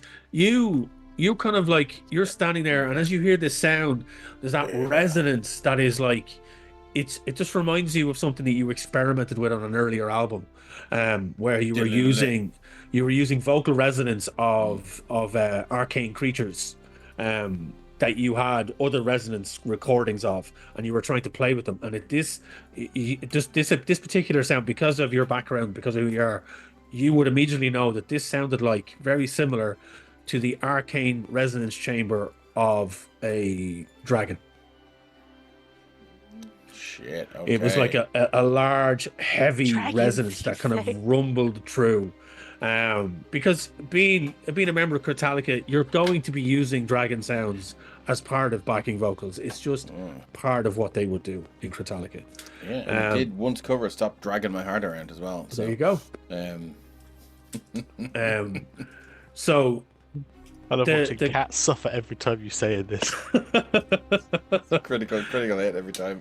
The Arbiter kind of puts the crystal down quickly and kind of pulls his hand back, and he's like, that was not good at all. That was embedded in that crystal. I just awoken it with some arcane energies, and it just sounded like a dragon to me. And he kind of looks up as you say this at the bar. He's like, yeah, indeed. Do you know what this is? I know it's a resonance chamber, but the sound contained within was a dragon. A dragon? Yeah. That track with the damage I saw back there. Dragon. So you, Paradox, you know that what you saw, it would have been people. There were creatures that attacked the caravan, the cavalcade, and they were cut down by people with blades. They were cut down, and the Zooks were killed with people with large blades. And there was arcane abilities used as well, but the decimation that was there was all humanoid. It wasn't done by a large creature. There was no gouges into the creatures themselves. But this crystal was found on one of the dead bodies of the attackers. They had it on them, and the impact it seemed to have had on both Lanafir and Dog kind of gives you pause. And anyone that's paying attention to this, I've put two together already. You're kind of going, "What's going on here? Like, this is something." Dog's immediate thought, obviously, as it hit him and debilitated him, and he, having heard a little bit, bits and pieces with that perceived role of there was some kind of ambush on the cavalcade. This seems like there's something that was just used like a sonic weapon. Was it just used? Debilitate them, catch them off guard. A gush grenade or flashbang type thing, throw it in, the sound disorients everyone. Probably especially the Zooks. The Arbiter, who now introduces himself fully, he's like, I do believe we should get to know each other and speak of this more. My name is Denzel Fernal. So Denzen, Fernal, Fernal. I am an arbiter from the islands west of the Obsidian Hills, and I've travelled here to go to Parliament to report on judiciary matters. But this, I think, needs to be made a priority. I do believe we must make haste. I have my own undertakings I must complete. And he kind of ruffles. He takes. Would you mind if I hold on to this? And he picks up the crystal. If we're going to travel together, if you don't mind, I'd like to keep it on me. It's just this is now evidence. I understand. That's why I don't want to take the risk of it disappearing. That's an arbiter. I think it'd be perfectly safe with such a character. Even I wouldn't. It's more of a physical, like the arbiter doesn't probably particularly look like he's combat ready, I suppose. Well, that's Paradox. More what Paradox is getting at is that if these people come back, Dog understands what Paradox is getting. He stepped forward because this was kind of what he was going to angle for before obviously James has hopped in with it. He said he was like, I wouldn't mind if you kept it. I heard it was dragon. Did you say dragon? We're not Can we do it again? We're not chasing it. Yeah, my colleague and I, we were headed for Parliament. It's more protection. I am a freelance bodyguard. We could perhaps accompany the Arbiter. If the cavalcade has been attacked, then an esteemed individual such as yourself might be another target. The road between here and Parliament could be much more dangerous than we had all assumed. And the Arbiter looks like Denzin now looks at the between of you. Are you all a group together? Did you travel with these individuals? No. I have no idea who those two are. Oh, well, my name is Lana Fair. This is my dear friend and associate, Ramble. This is Mr. good Paradox. afternoon. Good evening. Good afternoon. Good afternoon. Pleasure to Actually- meet all of you. I think I know who that one is, and he'll point to James. Feel like I've seen you on posters in towns. I get that a lot. Paradox, a fan of metal music. Yeah, that's the joke I'm making. He is me. You're You're from Mithralica, right? Yeah. Stepped out on my own for now. But, Okay. yeah. That last album wasn't great. Shut the fuck up. I feel we're getting a bit Dog nods. sidetracked with this whole thing. I think we need to maybe start making like it's a day's travel, and we could probably maybe arrange to hit the road now and go. I What's have this wee my business? Yeah, that's well, what I was wondering. I'm Dog kind of well. I don't know. James. Your colleague here, the large one, has said that you would accompany us. These, yeah, I I know. remember right, so asking I'm him. trying- I'm Which trying to large work one? out That's the my point. issue. Yeah. They're all large. Yeah. Yeah, he it's, just says, if we could, a word, a sidebar. In a bar? Okay. What's that? He just said, he says, we're headed to Parliament anyway. Said, making a friend of an arbiter could come in handy.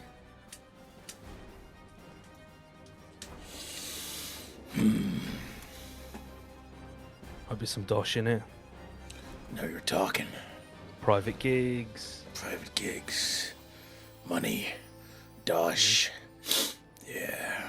All right. Legal battles. No. Copyright claims. No. I've had enough of that. All right. Look, wherever we may roam, it's you and me, buddy. Every time I love it, someone just goes, yeah. Gotta give, and then, Someone else in the give bar the just old drops some predator. psychic damage. Yeah. So Is there psychic damage in this game? Or, Denzin Hulk Hogan, Denzin Macho Man. steps up. Put it there, brother. Denzin steps up and he's like, I believe we need to make a move now. It's quite urgent that we gather this evidence and make the judiciary aware of the situation. This is quite severe.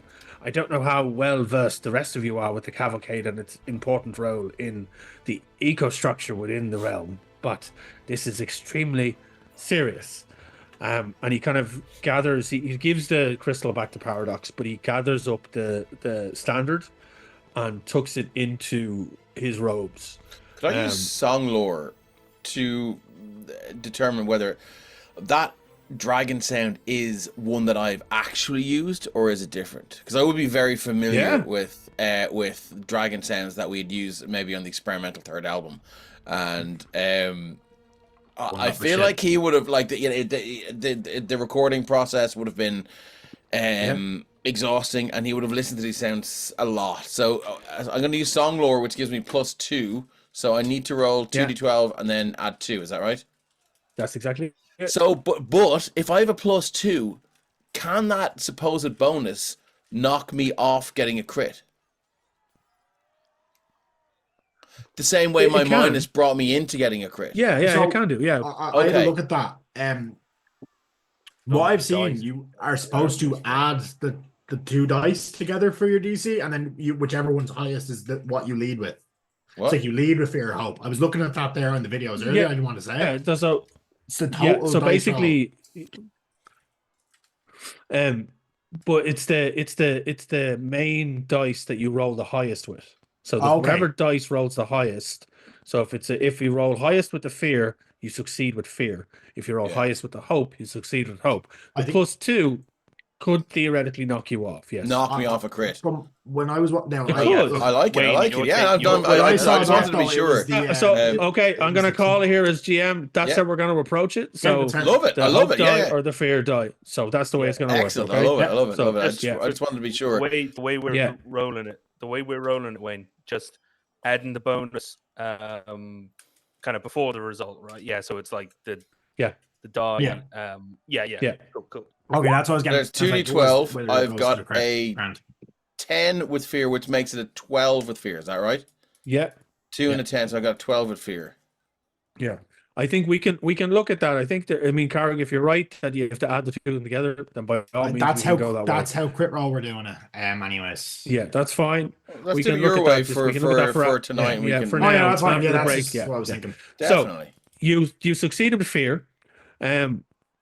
You don't like that it sounds like somebody has used a form of a dragon resonance, but it doesn't seem to be one that you've used yourself in the past. Okay, great, good to know. Okay. Yeah. So you guys are just inviting yourself? Is that what's happening here? Sure, they have as much reasons to Yeah, visit Parliament as the rest of like- us. Oh, The more protection, the better. Paradox is wary of this for obvious reasons. It says, yeah. it says, So well, he's kind of looking dog up and down and like, Oh. kind of scanning his armor to like see if there's Yeah. anything that he recognizes from any of the bodies that he found, like any like style of armoring. Now there. he just for it's dark metal. It's not very polished. It's plain functional. The only thing is it's very kind of like a dark, I suppose almost kind of a dirty red, like dried blood, like a red sort of maybe cloak and a few accents, but otherwise, yeah, that's kind of what we're dealing with. Just if that maybe it does match with what some people were wearing, coincidence or not. But yeah, he's So the arbiter kind of is now gathering his stuff and getting ready to make a move. So what are the group doing in this moment? So you're kind of facing off against each other, wondering who's going with who. Are you challenging each other? Like, is Paradox saying to them, well, are you coming with us? Or what's happening in this moment? And but Paradox is more so suspicious. Like they've eavesdropped and are now coming over and being like, "Oh, hey, we're gonna come with." And Paradox is just given the scenario that has happened is not very trusting of just strangers seeing this and now offering to help. So raid. he's kind of welcome in, guys. Thank you for the raid. RPG He's hello. also trying to get a read on the playing intention Daggerheart. Yes. behind So, that. Mr. Paradox, what would make you feel more at ease? How would you like to proceed? I just want to know what their motivation is for being good Samaritans. You know, you don't get that very often. Oh, very good question, sir. James Hello. takes out a notebook and Oh, writes well, down I'm "Good not- Samaritans" I'm- with a Z at the end. I'm- He's like, "It's a good title for a fucking Yeah. song." I'm it says I'm not. Oh. And your Freaking mic unbothered. is cutting I'm out. not Yeah, a your Samaritan. mic cut off. I'm a bodyguard for hire. I won't be doing this without the expectation of coin. Right. Dog says that he says not a good Samaritan. He says I'm a bodyguard for hire. Not doing this without the expectation of coin. Okay. Well, I just know I need to report this, so you can decide amongst yourselves. And the arbiter is going to step into the doorway, kind of the sunlight kind of casting a shadow into the space, and he turns into the open air. And just as he does it, his head explodes, and his body drops to the ground. That's We're going to go to break. fucking metal.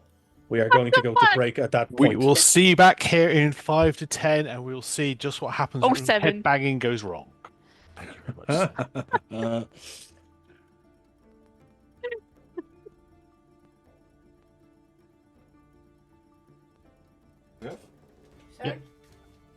Break. Well Thank done, you. Tom.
When I hear Stinger, I just think Metal Gear Solid 1. Live. Sting. Live. Live. Sorry, we didn't get a countdown on that one. So I was just hanging here going, la, la, la, la. Thank you. Welcome back to this very intriguing start to our Daggerheart campaign here on the Emerald Collective. Before we carry on, I'm going to keep you suspense a little bit longer. Just a few little thank yous. Get them out now while we can do. Firstly, to our Technomancer mistress, running all the stream in the background. It's a map. Thank you very much, as always. There is down there, if you scroll down and tip the Technomancer button, that means she can have coffee and carry on doing these things. So if you want to tip on that, that'd be greatly appreciated. Artwork for the characters is from Hero Forge. The map of Horizons Hollow is from the Daggerheart core rules, but coloured by our very own Wayne there, and wonderfully coloured, I must say. Indeed, so it is. Populated by members of the table. We have all claimed a part of this world, and we've all named it. So we may not find it this time around, but we know what bits are, which is very cool. And that's the beauty of this game, just to say it, that one of the things about Daggerheart is that you build it when you're doing your session 0, you build the world with the players. So this is like for new people to this that haven't seen any of the beta stuff, that like you build the world with your players, you build your characters, and that informs the story. So it is that's a great system. Oh, it was great. We had the couple of session or two of kind of session 0 sessions now. Yeah. of world building. Two session zeros, yeah, it was great. If I could interject just with a small point, speaking of coloring and his wonderful coloring work, as well as writing and creating the comic, he did also color. Everybody get Wayne's savage Nazi vampire comic book Nosferatu. Where can we get that? Because I actually would love to pick that up. Cheers for that, Ben. It's on roguecomicsIreland.com. I'm sure I could dig up a link and put it in the chat or something like that. But it's roguecomicsIreland.com. It's €10. It's an all-in-one encompassed 72-page graphic novel, and it's a World War II vampire story based on real events, but this time it has vampires. So there you go. No, the vampires are real life events as well. Just yeah. Well, Vampires are we all real, know by the that. way. Like, Yeah. just Transylvania is a real place, therefore, obviously, vampires are real. Sure. and then last but not least, music is on the Roll20 platform. I don't know if we've got any special music for this one, but if you use the Roll20, you will find it there in your jukebox. And I think we left it on such a cliffhanger. Let's go back in and see what's next in this episode. Thank you. Okay, so let me just, speaking of that music, see if this works. I am a Roll20 newbie. For all my years DMing and GMing, I don't really use it that often, so I'm learning. Yep, so bear we're with hearing me. Could not think of a head related. Cool. Learn by doing it. That's Yeah, what we do. that. all right. So things have come to a head in the tavern. You have all in the midst of like, are you coming with us? Are you coming with us? Who are you? What are you doing with us? Then all of a sudden it was like a splurching sound from the doorway as the Arbiter's head just explodes in a burst of arcane energy, and his body in the doorway flops. As his robes hit the ground, there is a spilling of scrolls and pages, and the standard that you've given him part of all flip out from his robes and kind of spray out into the street, some of them covered in blood. You all see this from inside the tavern. What are you doing? Immediately rushing the door. Can I see Dog whether grabbed his it's shield up. the result of an impact or did his head explode from the inside out? Within the moment, because you were kind of talking back and forth, you can, if you want, give me a very, very quick perceive roll, so your instinct. Okay, I've got +1 on this. So I'm coming at you. And just a heads up, Dave, during the break, we had a chat, we checked some rules. So you roll your 2d12s, this is for clarification. Yeah. 2d12s, you've your hope die and your fear die. You do add them together, but the highest of the two that you roll is what dictates fear or hope. So you add your 2 dice together, but the highest one is what dictates the fear or hope. And you add any modifiers or experience you Which means then as well that when you roll the die, your modifier won't affect your crits. It'll be Okay, so if I roll Exactly. 2d12s, Yeah. I still have to get my head around that, but that's a me thing. So I've got +1 on that. So I've got 2d12, so I rolled 4 and 8, so that's 8 with fear. Is 8 with fear? 12. But I means I +1. have a +1, which is 9 with fear. No, 13 with So fear. it's a 13 with, so you add the 2 numbers together, but it's Oh, right, with okay. fear. Oh, okay. Add Sorry. the two numbers together, and it's with fear. So I get a fear. I get a fear point that I can use, and you succeed. So you kind of notice that it seemed to just go pop. His head just exploded. Okay. And that happened in a split instance. You see it, you kind of like at the corner of your eye. There's no like, if we do a full like splatter expert on this, it's like it exploded outwards. There's no kind of like arcing spray from impact. There's no stuff like that. I was curious about. Cool, good to know. Yeah. So His head who's exploded rushing? caused by the beer. So who's heading out the door at this point, and in what Me. order? So Paradox is immediately like he's drawn the two kind of like hybrid bone and like steel short swords that look realistically like they're for tearing into really large beasts, and he is out the gap, like ready to swing on whoever's out there. He is angry. Okay. You have to kind of step over the body of the arbiter who's in the doorway, and there is a bit of blood spray and a bit of brain matter and fur kind of splattered against the a door on the wall. Actually, there's no door because dog burst it open and there's that skidded out into the street. No door. So, you rush outwards. Your eyes adjusting, your ocular sensors readjusting to the sunlight, and as it adjusts, there doesn't seem many people around, but there is. You see, kind of about 15 to 20 feet right in front of you, a hand outstretched. Kate, can we bring up the character art there, please, for the Wanderer Clank? Ooh.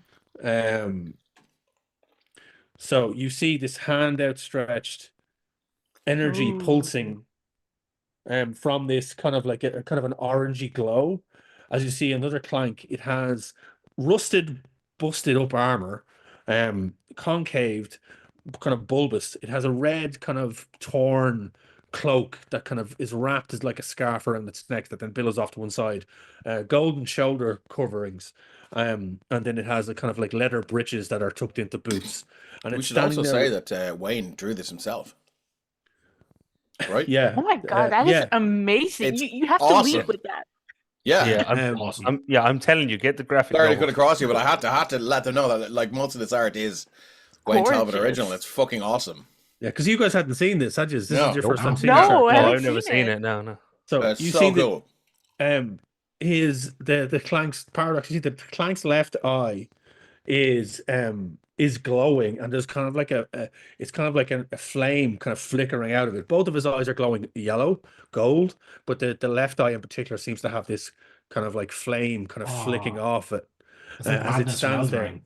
Yeah, it's like he has his hand standing there, and it's like there's a glow out of his hand, like it's humming, but there's no projectile or anything. It's just a hum. As you kind of step out into space, it sees you, and then goes to raise its hand again. I need you. It's gonna cast. I need you to make a. Sorry, let me get the roll here. I need you to make a. Make a control roll, so a finesse roll, please. This is for Yeah. Paradox. Sorry, one sec. My browser has just gone black screen on me. That's okay. So control roll. That's a +1. So slash 2d12 1. That is an 11 with hope. You feel the inside If of that's your... within, if he doesn't make it, and it's within 2 or 3 points, I'll add a prayer die to that to make it a success if it needs to be.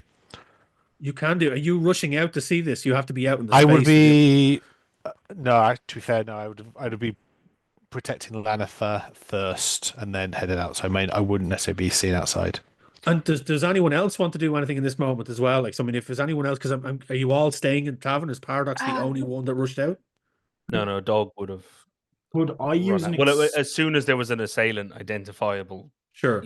Outside. Like. Could I use an experience there? Yeah. So let the hunt begin.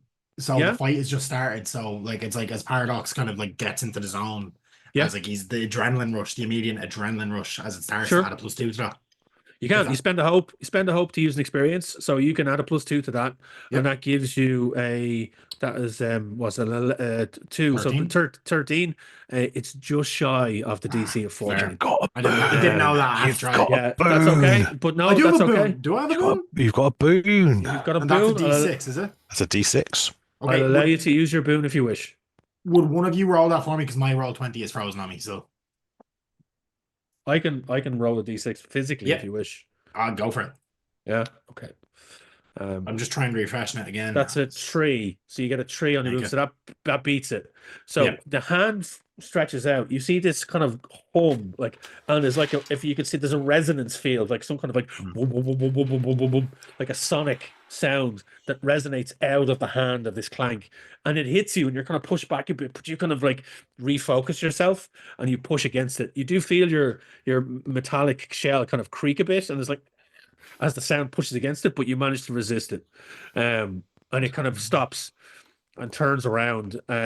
What else is happening in this moment? Is there anything else anyone else wants to do? Can I walk out Oh and cast Wild Flame? God. Yeah, you can do whatever you want here. So just to explain to the viewers and to the listeners or anyone else, there's no initiative in Daggerheart.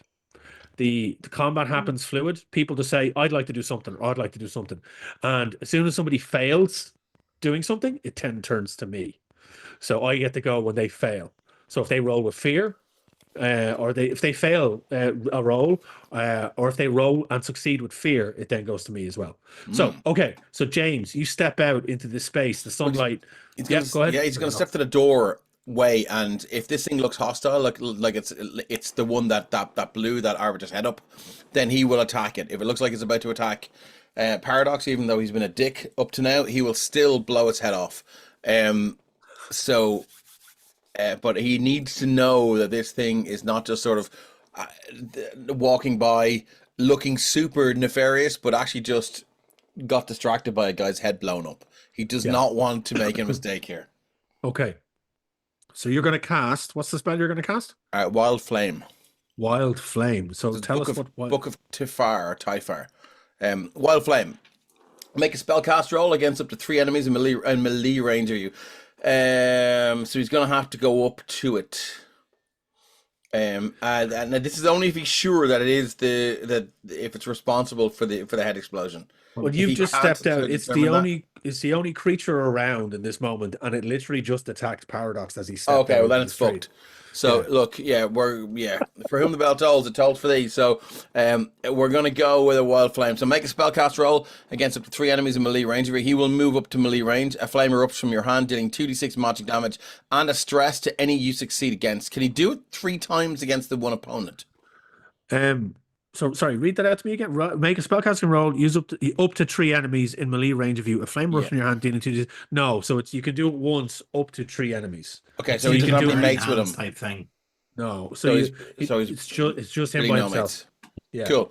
All right, so let's just do that then. He'll just walk up, and he'll place his he'll place his palm on the creature's head, and he'll just go let this and it's like, give me fuel, give me fire, give me that.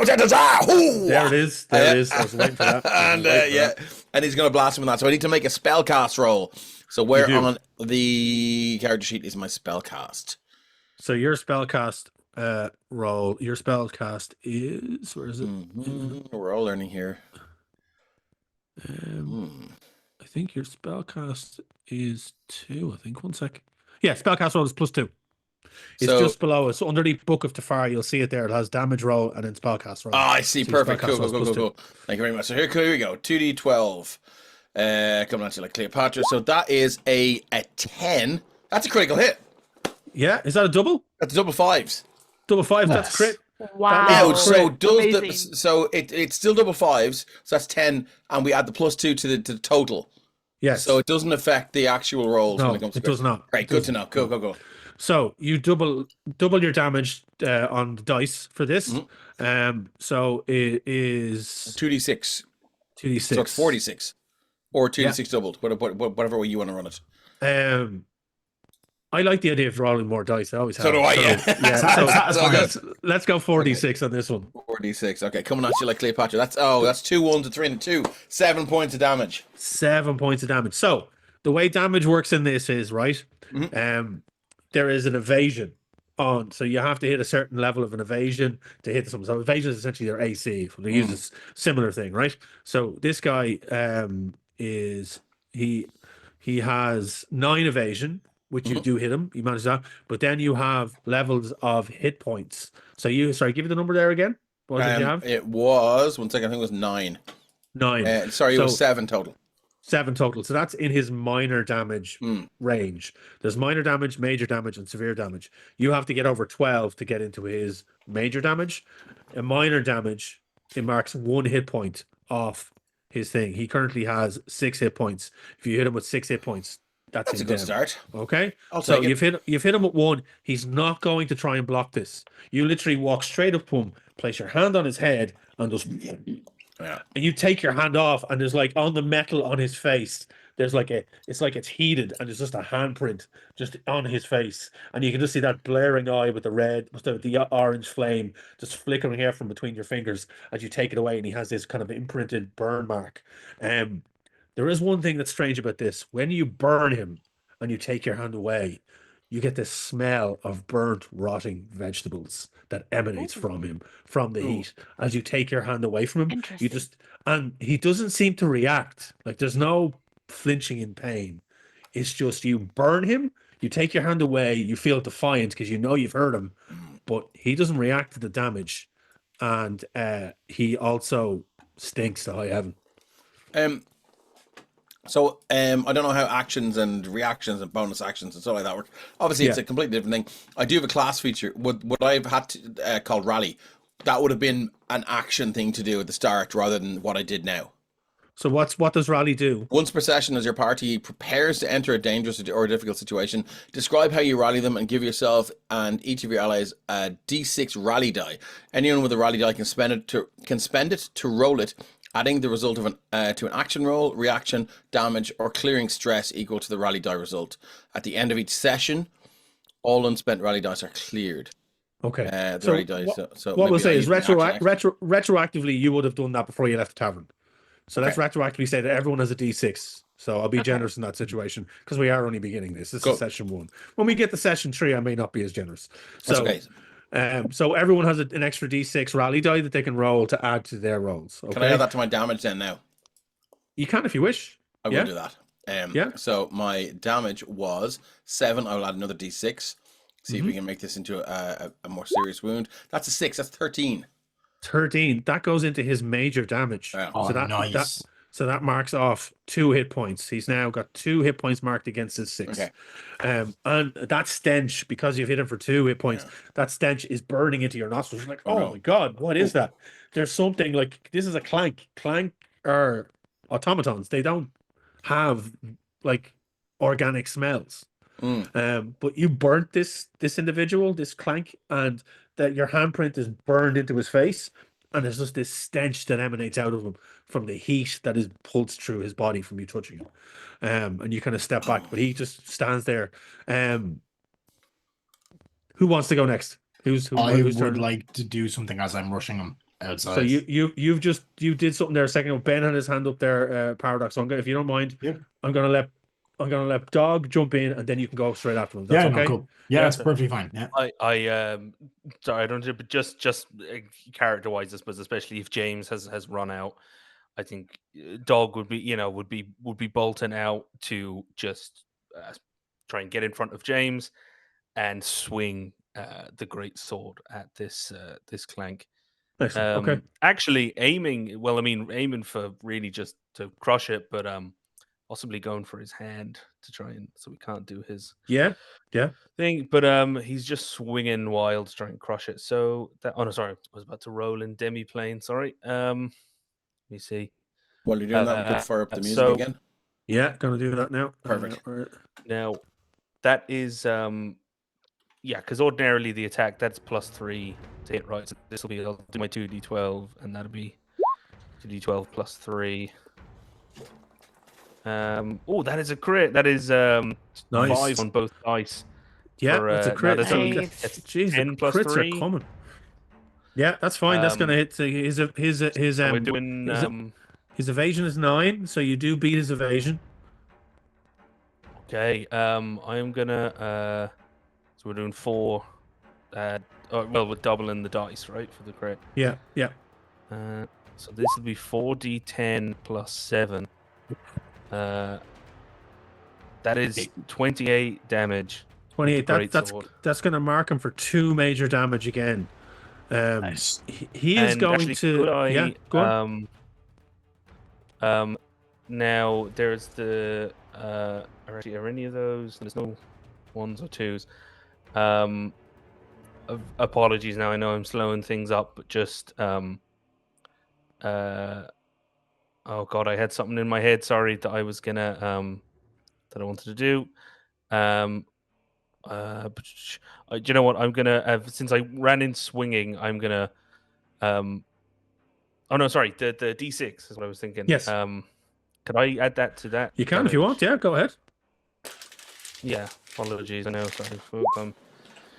I'm just looking at my sheet, because that'd be okay. What was that? 28. Oh no, sorry. That was 40, 10 plus 7, so 28 plus 7 is Wow. 35. 35. 35 plus 4, 39. 39 damage. Sorry, 39 damage. So here's the thing. That brings it past his severe damage. 39. So that automatically hits him for 3 hit points. Right? That brings it past. So what I'm going to do, he is going to reduce his armor slots here. So this is where armor comes into it. Each character has armor in the game, and it varies depending on what class they are and what armor they're wearing. They can burn an armor slot in order to reduce the damage. Okay? I've got 4 armor, and I can do this up to 6 times with this particular character. So I'm gonna burn. What say was 39? Was it? Yeah. Yep. So I'm gonna burn 5 of the armor slots to bring it down to just major damage. So, he is just gonna take the 2 hit points. So he's still up. He's looking rough because you come swinging in, and your massive blade catches him in the side, and you hear this. There's like an unnatural crack, and as you do it, the armor on one side of it just splits, and there's like a puff of this gas, this horrible, like necrotic gas that seems to just puff out, and you're like, you have to catch yourself. I need you, both James and Dog, to make a let me see now. Make a, let's see here. Do give me some agility on this one. We're going to try and get out of the way here. So give me a dodge roll, please. So that's just agility. Dodge roll. Yeah, so you're Getting crop yeah, dusted. Coming in at minus -1 1 for, hit. yeah. That is Okay, I'm gonna 8 give you, minus 1. So that's a 7. I'm not sure if the hope matters, but it would be a 7 with hope. It would be a fail. I have Okay. 4 hope points. Can I I use think it's a those? fail, Is that something I can spend on this if I need to, or do I have to So declare this before is I roll? so you can use any of your experiences here if you wish. If you can spend a hope, if you have something here. If anyone else now is starting a paradox, if you now want to intervene at this point, if Lanafir or Ramble want to jump in and help out and do something in this situation, like Ramble could give one of the prayer dies, or Paradox come in and shove one of them out of the way, something along those lines. All of this is viable. Like, you just need to kind of think what you want to do in the moment. Yeah. So I got a 20 with fear. A 20 with fear, so that's a success. For Could you. I, So you manage, yeah. It's not gonna matter, but just add the experience of either being a street rat when he was a kid, or as a killer for hire. It's very like the smell of a bloated corpse. Yeah. Gas, maybe just he's still probably. I think he's still gonna fail because it'll just be 11. But that's 11. is what it's, Yeah. So you kind of try to move, definitely. Like James, you jump back out of the way. You hear this crack and the creak of the armor as the body moves, and that gas erupts outwards. And you kind of jump backwards out of the way without issue. But Dog is slower. He's heavier. He's got the armor on. He's got the blade, and you just move, and it takes you a bit longer. So Dog, you are going to take some damage on this. And it's poison damage, so it's going to be 7 poison damage into you. Your armor, it isn't going to do much on this one, I don't think. No. Now, you are poisoned, and what that means is you are going to be marked as vulnerable. So any attacks against you are going to roll with advantage. Ooh. Okay. Okay. Now, Wayne, so that's my minor damage threshold is 9. Yeah. So does that mean the 7 You just take 1 is HP. just 1? Yeah. So one below HP. minor is 1, right? Yeah. Exactly. Yes. Okay. Paradox. You said you wanted to do something in this moment. I do. So, seeing this happen, Paradox realistically probably should pull out his bow, but it's heat at the moment, so he's just running in. Yeah. And he is going to charge, and he kind of leaps into the air, you wouldn't expect a big mechanical guy like him to be able to move like he's moving, and he just kind of leaps almost unnaturally high, and he brings down these 2 short swords that look, they're like massive cleavers with pointed ends down onto this guy, and I'm gonna make an attack with my twin short swords. Okay. So, let me see. Where's roll 20 gone? Sorry. There. Sorry. So that'll be so sure 2d12. And do we add? So my short sword is +2 for my agility. Then is it? Yeah. Then it says grant. That's gonna be 17 with hope. Okay, so you take a hope, and that is a success. His evasion is 9, so that's definitely going to hit. I'm gonna do 2d8 +4 physical damage. Okay. And I'll spend my d6. So 2d8 plus 1d6 +4. As I do 9 points of damage total. 9 points of damage. So that is going to be enough to go to his minor damage threshold. So he takes 1 more hit point. He's hanging in there. He's got 1 HP, 1 hit point left.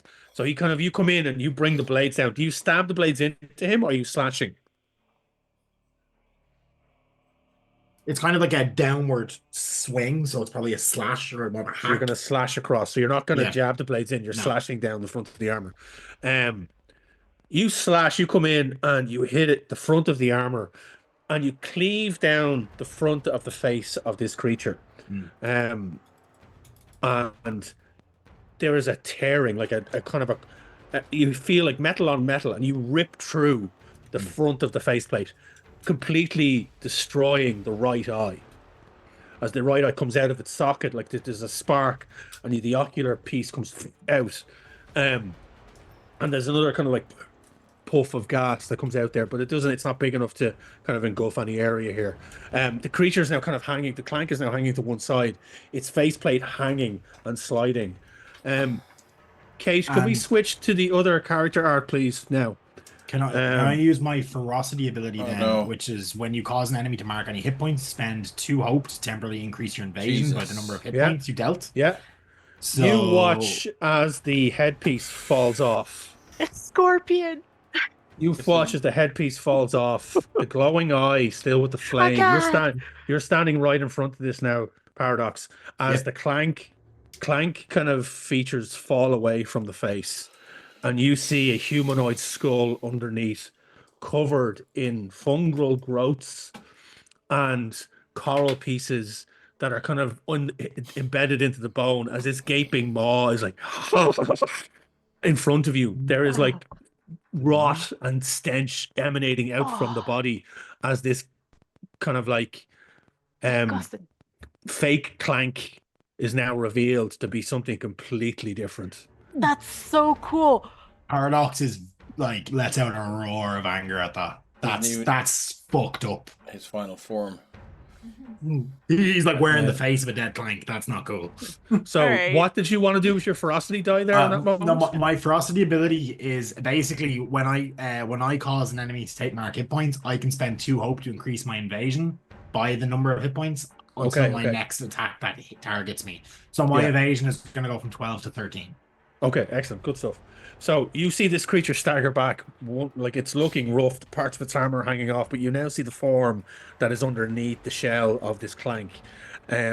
It's kind of arcane energies that are flickering now in the armor that it has on it. You see the lines in between its fingers are kind of, and like it's kind of trying to maintain its shape and its form. You see coming out of underneath the armor now, you see kind of large fungal growths start to move and twist and wrap themselves around the body as it starts to stumble backwards. It's now taking in.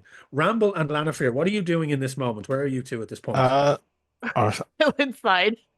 was going to say, for Lana, there is Ramble basically motion for her to stay out the way, and we'll head out. So he'll be in the doorway at this point. We'll see this. I'll go down here. Rabbo, now be careful. And he sees this thing, and he just basically pulls out the axe, and he just throws his axe towards this thing. Okay. Because he has spirit weapons, so he does not need. He can be attacked from close range. Okay. So yeah, so give us an old roll there. Which is 2d12 plus 3. So he gets a 24 with hope. Sweet Yeah, Christmas. Paradox, you're standing there, you kind of let out your roar, and just as you let out this roar and this creature backs off, the fungal growth's now kind of starting to move and take over its form and spread out even into the ground before you. And it goes to make one final lunge towards you, and all of a sudden this axe embeds itself in the neck and the head just goes. What's the damage on that? 15 damage. 15 from the damage. axe. That is enough to push it past its minor to major. And he basically, you see the axe kind of breaks its neck, and it's like, but the eye still flames, and there's like flickers of light coming off it, and embers kind of flickering off into the air as it stumbles back. And these fungal growths are pushing into the ground, and the ground is now kind of being infected by wherever the hell this is. So There's Ramble will catch the axe back, and it'll be Mahavira preserve us. The creature falls against the building on the far side of the street, and it's a wooden kind of dwelling, and it falls against it, and it starts to kind of push itself against the wall and the lats of the wall, and the fungal growths from its body start to push into the wood as it embeds itself in the building, and it just sits there and then slumps. The flaming eye still just flickering off. You can hear that kind of like of the energies as it dies slowly. Is that us out of combat then? You are now all out of combat. Yeah. So Perfect. immediately Paradox is going to walk up with the two short swords and just take them, drive both of them fully into the skull, and then just try tear the skull apart using them. Okay. So you jam the blades into the skull and rip it apart. And it just and it crumbles as it starts to just tear and rend, and then it just starts to crumble apart as that fungal piece is just puffing, and there's dust now emanating up. I do need you to That's make. fair. I'm trying to figure out what's constitution on this myself. I would assume it's honest, probably Ah, strength. good question. Yeah, I'm gonna say. Strength, yeah. I'm It's gonna a say bit give me like sorry, Wayne. No, it's okay. Give us an old strength roll there, just to see how. Yeah. What were you saying? It's a bit like what, Ben? It's a bit like other systems as well, but MCDMs draw steel where they have might, which is just kind of strength, con, like physical. That is a 13 with fear. Can I use my reassurance, and I'm going to allow him to re-roll that. You also have the thank you. D6 from the rally. I spent that on damage. Oh, did you? Good for you. Yeah. Thank you, Liv. Good for you. So reinsurance lets me re-roll, is it? Yeah, cool. Yes. I lose the fear. You might get it back, Flames so don't worry. eye. Did the flame eye? That's go what I was out trying to put out. eventually? That's a 10 with fear, so yeah. Okay. The reinsurance actually set him off more because he's You take 7 points of poison damage, and you are now poisoned. That is below my minor threat, below 8, which is my minor threshold. It's so it's within your you take the 1 HP. Okay, yeah. Poisons. And you're poisoned. So you're poisoned for a period. Yeah. Okay. I was trying to say So if I while had anything as a everyone's clank, getting but I don't think I do. poisoned, can Lanafir fly outside, pass everyone, and just like observe and study the fungus and see if she recognizes like this creature, or if she's seen this fungi before, this kind of growth, Is she if it's narrating native this to while she this does region? Yeah, so she just excuse me. She doesn't go right up to it, but she keeps she hovers like 10, 15 feet up, and she's just like buzzing around, observing, drawing in her journal. Okay. So you give me a knowledge roll there, Lanafir, please. Perfect. So I will have advantage on this roll due to my School of Knowledge subclass feature. Okay. And let me see what I add to that. That would be a +3. Okay.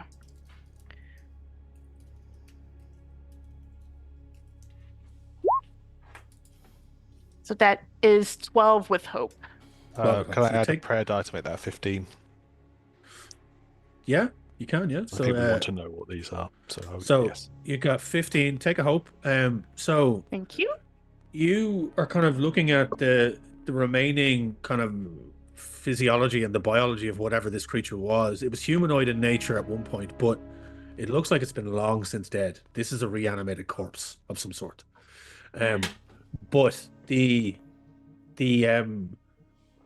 fungal growths and the kind of the long tendrils that are coming out of it, they're fresh, they're new.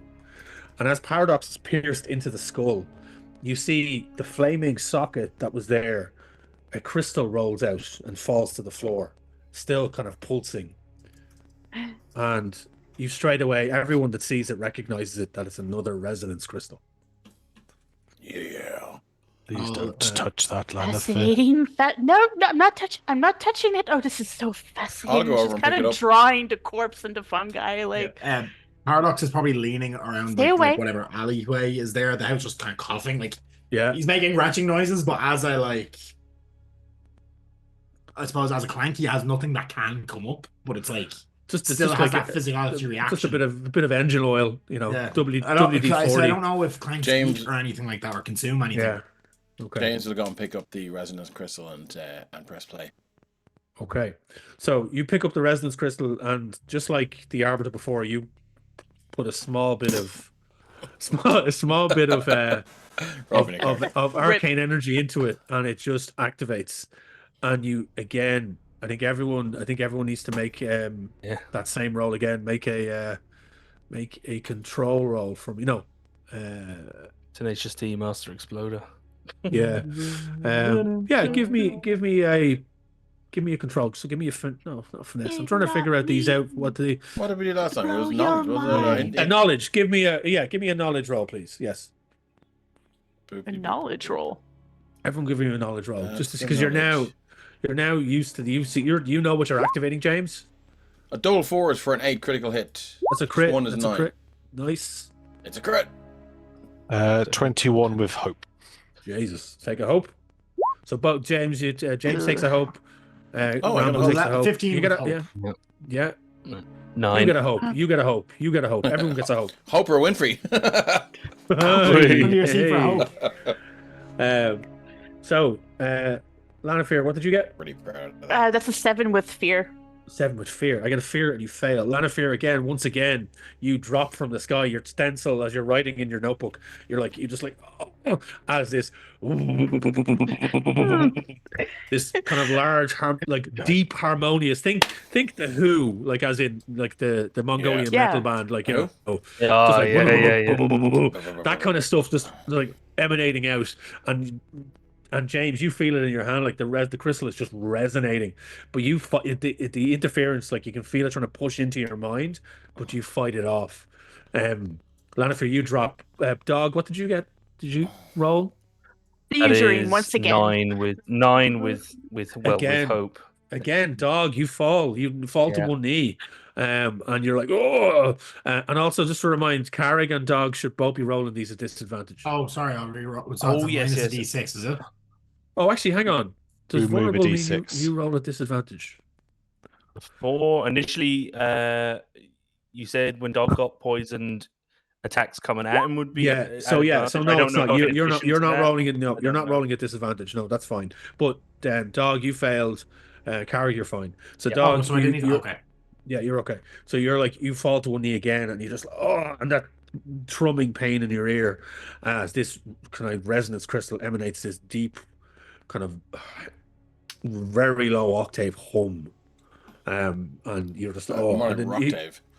hey, so, but this one is fully active, as in it's charged, and there's you can James, you feel the energy coming off this, and James, give me because it's in your hand. Just roll a spell casting roll there. So roll a d12, add your +2 modifier to it. 2d12 and add my +2. Yeah. Okay, coming at you. Like a Cleopatra. 2d12. Boop. That is 11 + 2 is 13. 13. With hope. So, with hope. These magics, you like within your music and everything you've done, you've seen the black magics being represented in metal. You've seen all that type of stuff, like fakers, things that they're trying to be what they aren't. But you recognize real dark magics when you feel it and sense it.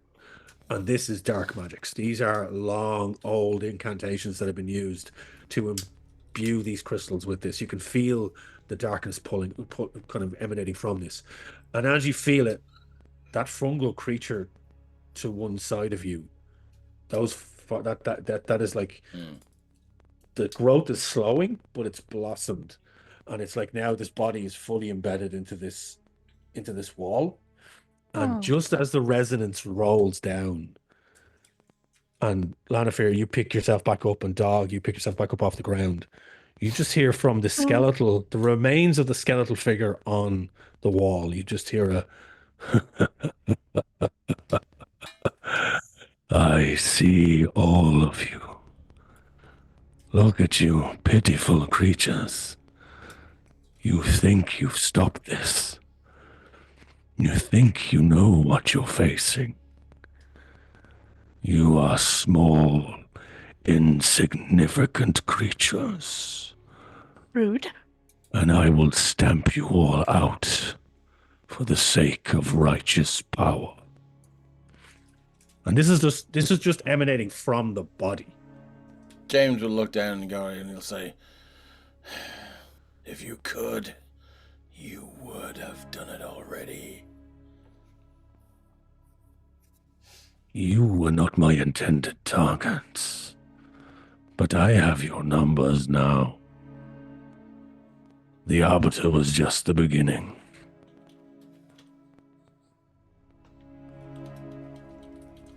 Dog, I mean, I did tell him, you all heard me say, he might be a target. Do I feel like this crystal could aid? So you said it's dark magic. Yeah. Does James? Because James is at a low ebb when it comes to creating music, and his successes. Like he feels like he's peaked. And his latest album wasn't as good as he thought it would be.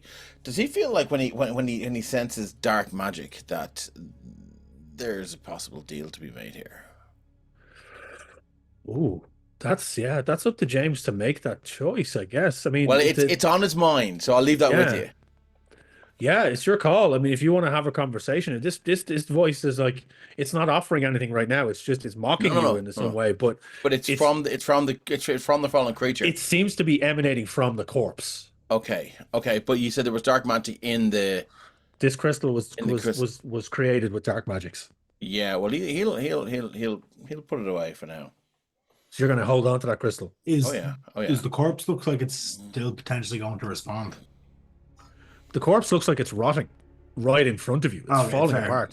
So this seems to be emanating from what's left of it.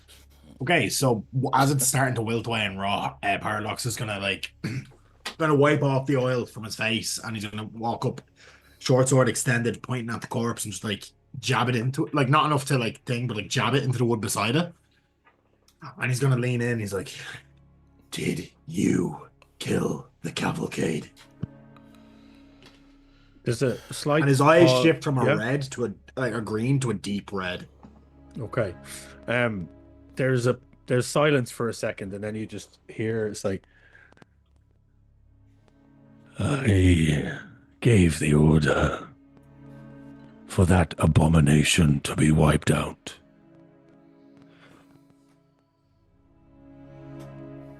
I can feel the anger from you. I can sense it through this creature. I know it, and it is delicious. Yes. And it's just like deep.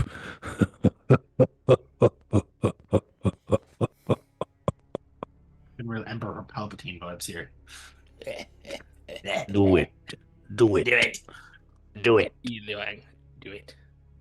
And with that, now more for flavor than damage because it's already dead. I'm going to use my caustic projectile ability, which is just a spell that I can cast at will. Doesn't seem to cost anything, and just like melt the rest of this corpse down. Just like Cool. Yeah. Paradox's mouth opens and just this green energy just fires it like as being. Not even it's not even like acid. It's just energy that just disintegrates. It's just like Yeah. like, you know, Godzilla's charging up in your neighborhood. Exactly, type and it's like situation. you can see faintly through the armor. There's like a glow just forming up, as if there's definitely like his core and his whatever is in his chest is where it's coming from. Yeah. I just Is everyone in the group an arcane user? Does Dog even have any arcane nature to him? No, dog does generally not like magic. Okay. He tends to distrust it because Crater, the shithole that he grew up in, was made when Parliament Yeah. touched down. You know, Yeah. magical 100%. failure. No, All magic just users steel when and brick is all Paradox. he's got. Nice. When Paradox does this, all the magic users, it's kind of like the hair stands up in the back of your neck if you have hair, or your chitin kind of vibrates slightly because the Paradox is now showing some of his abilities here, and I'm vibrating again. Ramble's definitely got hair. There's hair everywhere. It's like a big puff. so Paradox, as you destroy this thing, you just hear the echoing like, and it just echoes off as the thing melts away. Just after. Oh, Does it sound like the We should have Predator led with that when attack. it That would maybe replays Billy's laugh? Yeah. effective. It's just I don't like to use it. Doesn't taste great. So this has transpired. What are the group doing, feeling? What do you want to do in this moment? The five of you now stand around. All Is there like a essentially- law? Yeah. Like, are there police, or is it just like one arbiter that rocks around the place? So are there people that will be coming to investigate this, or is the only person that was going to investigate this now headless? So Down essentially, this arbiter himself, as he said, he was an arbiter from a small group of islands Okay. close to the Obsidian Hills. So he travelled to Jesper's Ridge to travel to Parliament because he had stuff he had to do. And it's in that moment, as you're thinking this, James, you look to one side and you see the arbiter's body collapsed in the doorway, but then there's a multitude of papers and scrolls and different things that Yeah. have fallen out of his body. that's where As he Lanifer's fell. going. Yeah. So Like sonic rings. yeah, there's loads of stuff, like there's different things here, but it's also like there's no law in here because the law are all focused on the pilgrimage. Parliament. There's so much Okay. happening on the main road and in the main town. The busted bucket is too far off the main path. It's a dive bar down an alleyway, Picking up what you're you putting know, down. I love it. I you love know, next to a chipper. It's that type Yeah. of a situation, like, you know. it. Chippers. Yeah, so anyone? Lanifer would like to Poisoned. look at the scrolls to see if there's anything that should be brought back to Parliament, like the evidence Sure. he was wanting to share and information he was wanting to bring back. So, Lanifer, you go to pick through the some, and some of them are covered in brain matter and blood and viscous, and you kind of have to shake them off a bit. You pick them up, and you find a couple of different usual reports from Denzen Fernal's hometown, basic Yeah. stuff, different things. But as you go through them, you do find a bit more. It turns out that he was on his way to the Judiciary Guild tomorrow morning. He had a letter of appointment. He was 2 months from retirement. Ah, Oh, that's very And- sad. And off in the distance, a sad saxophone I plays. just get it. Um, I just got it. I just Jeff. got the name. yeah. So he is basically bringing in his final reports, but there's one in particular that sticks out. It's about a group of individuals that traveled through his town and resupplied there. They were heading to the Obsidian Hills. Now, the Obsidian Hills, Lannifer would know this, being a scholar from Parliament. You know that the Obsidian Hills was once the home of fire mages that were linked thousands of years ago with the war mages that were responsible for the destruction of the Glass Heart. So you know that he's basically in this report that he was bringing in. He was saying that these people were traveling to the lands of the fire mages and they weren't too trustworthy. And there was an infraction in the town where they killed 2 of the locals and they got away. So he was then reporting that, so they would send a team to the Obsidian Hills to investigate. There's other bits and bobs as well, but then there's also a name that he was meant to, one second now, it was a name he was meant to report into in the judiciary group. And let me just bring up my list. Lannifer, what's the name of your contact in Brannock Cree. Brannock Cree, yeah. So there was an individual that he was meant to report to at the Judiciary Guild called Gendry Locke. So Gendry Locke. Gendry Locke. Perfect. Not secretly the king's son, is he?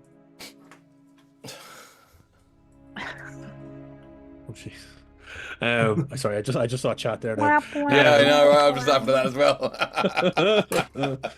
Unreal. That's our friend Keith from the castle. Keith, Keith, that was very what I good. was Yeah, thinking. yeah, I just that's didn't want to Keith. scream into my mic. Our castle commander over there, Keith Yes. Allen. Don't be sorry, Keith. That was great. So you find that he's due to report this into a Gendry Locke in the Judiciary Guild in Parliament the following day. And he seemed to have been something he was worried about, that he wanted to report in to make people aware of that. Okay. Yes. Something of interest. Oh We're just gonna leave the body there. Or... no, I don't think we should. It seems a bit. What if the people find it? They're just headless body just laying there. We can't just leave it there. What are you gonna do with it? I look up to the barkeep inside and go, "Where do you place your bodies?" The bartender has been hiding behind the bar the entire time, and you just see the top of his bald head just hunkered down. And he's like, "Is it all right to come out now?" Everyone seems to be dead who's dying today. Or now. Oh. Only your bouncer would have been there to aid us. Jeff is still laid out on the bar unconscious. My name's Jeff. I see Jeff is. My name is Jeff. My name's Jeff. My name's Jeff. Jeff is actually my dad's name, and I always make sure I put my dad in all of the games as a nondescript character. So, and I always say that to my dad, Joe. He has never seen 21 Jump Street, so he doesn't know. He doesn't know the reference. But when I was like, "My name is Jeff," he doesn't get it. My name is Jeff. But yes. Feel terrible. You made my character beat up your dad, Wayne. I feel really bad. It's happened. It's fine. It's like he deserved it. It's fine. Awesome. Oh, God, no. Whoa. Just as an aside, for viewers watching on VOD or catching up on this not live, in case it's killing you, Keith said in chat, Mendoza. The 2 weeks from retirement. Mendoza. I was laughing for him, the dice roll. Yeah, that was good. Yeah. So you guys, you've stepped in. Sorry, I missed the bar. that. So focused on Mendoza. The barkeep is just like, looking around. He's like, I'll call the town's guard to arrange for the body to be removed, but then Albert has been killed. This needs to be reported. This is big news. Yeah, we can bring the news to Parliament for you. Yeah, we're going there anyways. Oh, yes, I have to. I have to bring these reports. I have to bring these back. This is. Oh, I got the shivers, the heebie-jeebies. What's a heebie-jeebie? Have you never felt that before? Just an internal frisson. Woo! Please don't Her ask her wings kind of questions. flutter. An Just internal keep what? A frisson. Woo! Like a tremor. Oh, like a vocal warm-up. Yes! I just Like- love like this Yes! the juxtaposition of these two just doing this with his bodies everywhere and Yeah. a quivering barkeep, and it's just I think I understand. Does the Arbiter have any like symbol of like authority or office? he has an arbiter's badge, so there's a Yeah, badge of an arbiter that he has. Yeah, so And it has Paradox like is a- gonna grab that. It has his name is engraved on it, so Paradox is gonna take that for handing it in. Oh, yes, very good, Okay. Mr. Paradox. That is very smart. So for the sake of brevity and just to kind of get us to a natural kind of finale here, because I am very aware of the time. It's 11 o'clock here in Ireland. So just to make, so what is the plan here for the group? What do you want to do in this moment? Well, I guess James the dog are still going to head towards Parliament because James knows there's something in Parliament that can help him become a better bard, a better musician. I think we spoke about what was down the bottom. Yeah. Of Dog. Parliament. Yeah, on that. I mean, Dog's still heading to Parliament. He's thinking Fucking that hell. we probably. I'm sorry. We should probably head maybe as a group. He doesn't quite like the idea now that this voice from the skeleton Oh, Yes. I'm has raging. has called them out and has kind of effectively said, "I'm coming for you," and he seems to think like, okay, we got mixed up in this. These people seem to know a bit more about what's going on. We're all heading to Parliament anyway. I think we all go together. We report that the Arbiter's dead, but Dog does not want to be there when it's reported, and he's making sure that the bartender knows. You saw, we didn't blow his fucking head up, because he does Well, I not mean, want to have a run-in with the law. the remnants of that creature are melted into that thing now by Paradox, so it's like there's still a Yeah. big dirty. There's like a filthy stain. It's one of those stains that's never going to come out. Very suspicious looking stain. Unfortunate. Dog's been on the Um, wrong side of the law before. It doesn't matter. Yeah. It So doesn't matter. is everyone of agreement here that you're all going to be making your way to I Parliament? mean, Okay. 100%, definitely. Okay, so what we'll, for the sake of brevity, what we'll do is we'll say that on your way out of the town, you gather yourselves together, you gather your equipment, everything you need.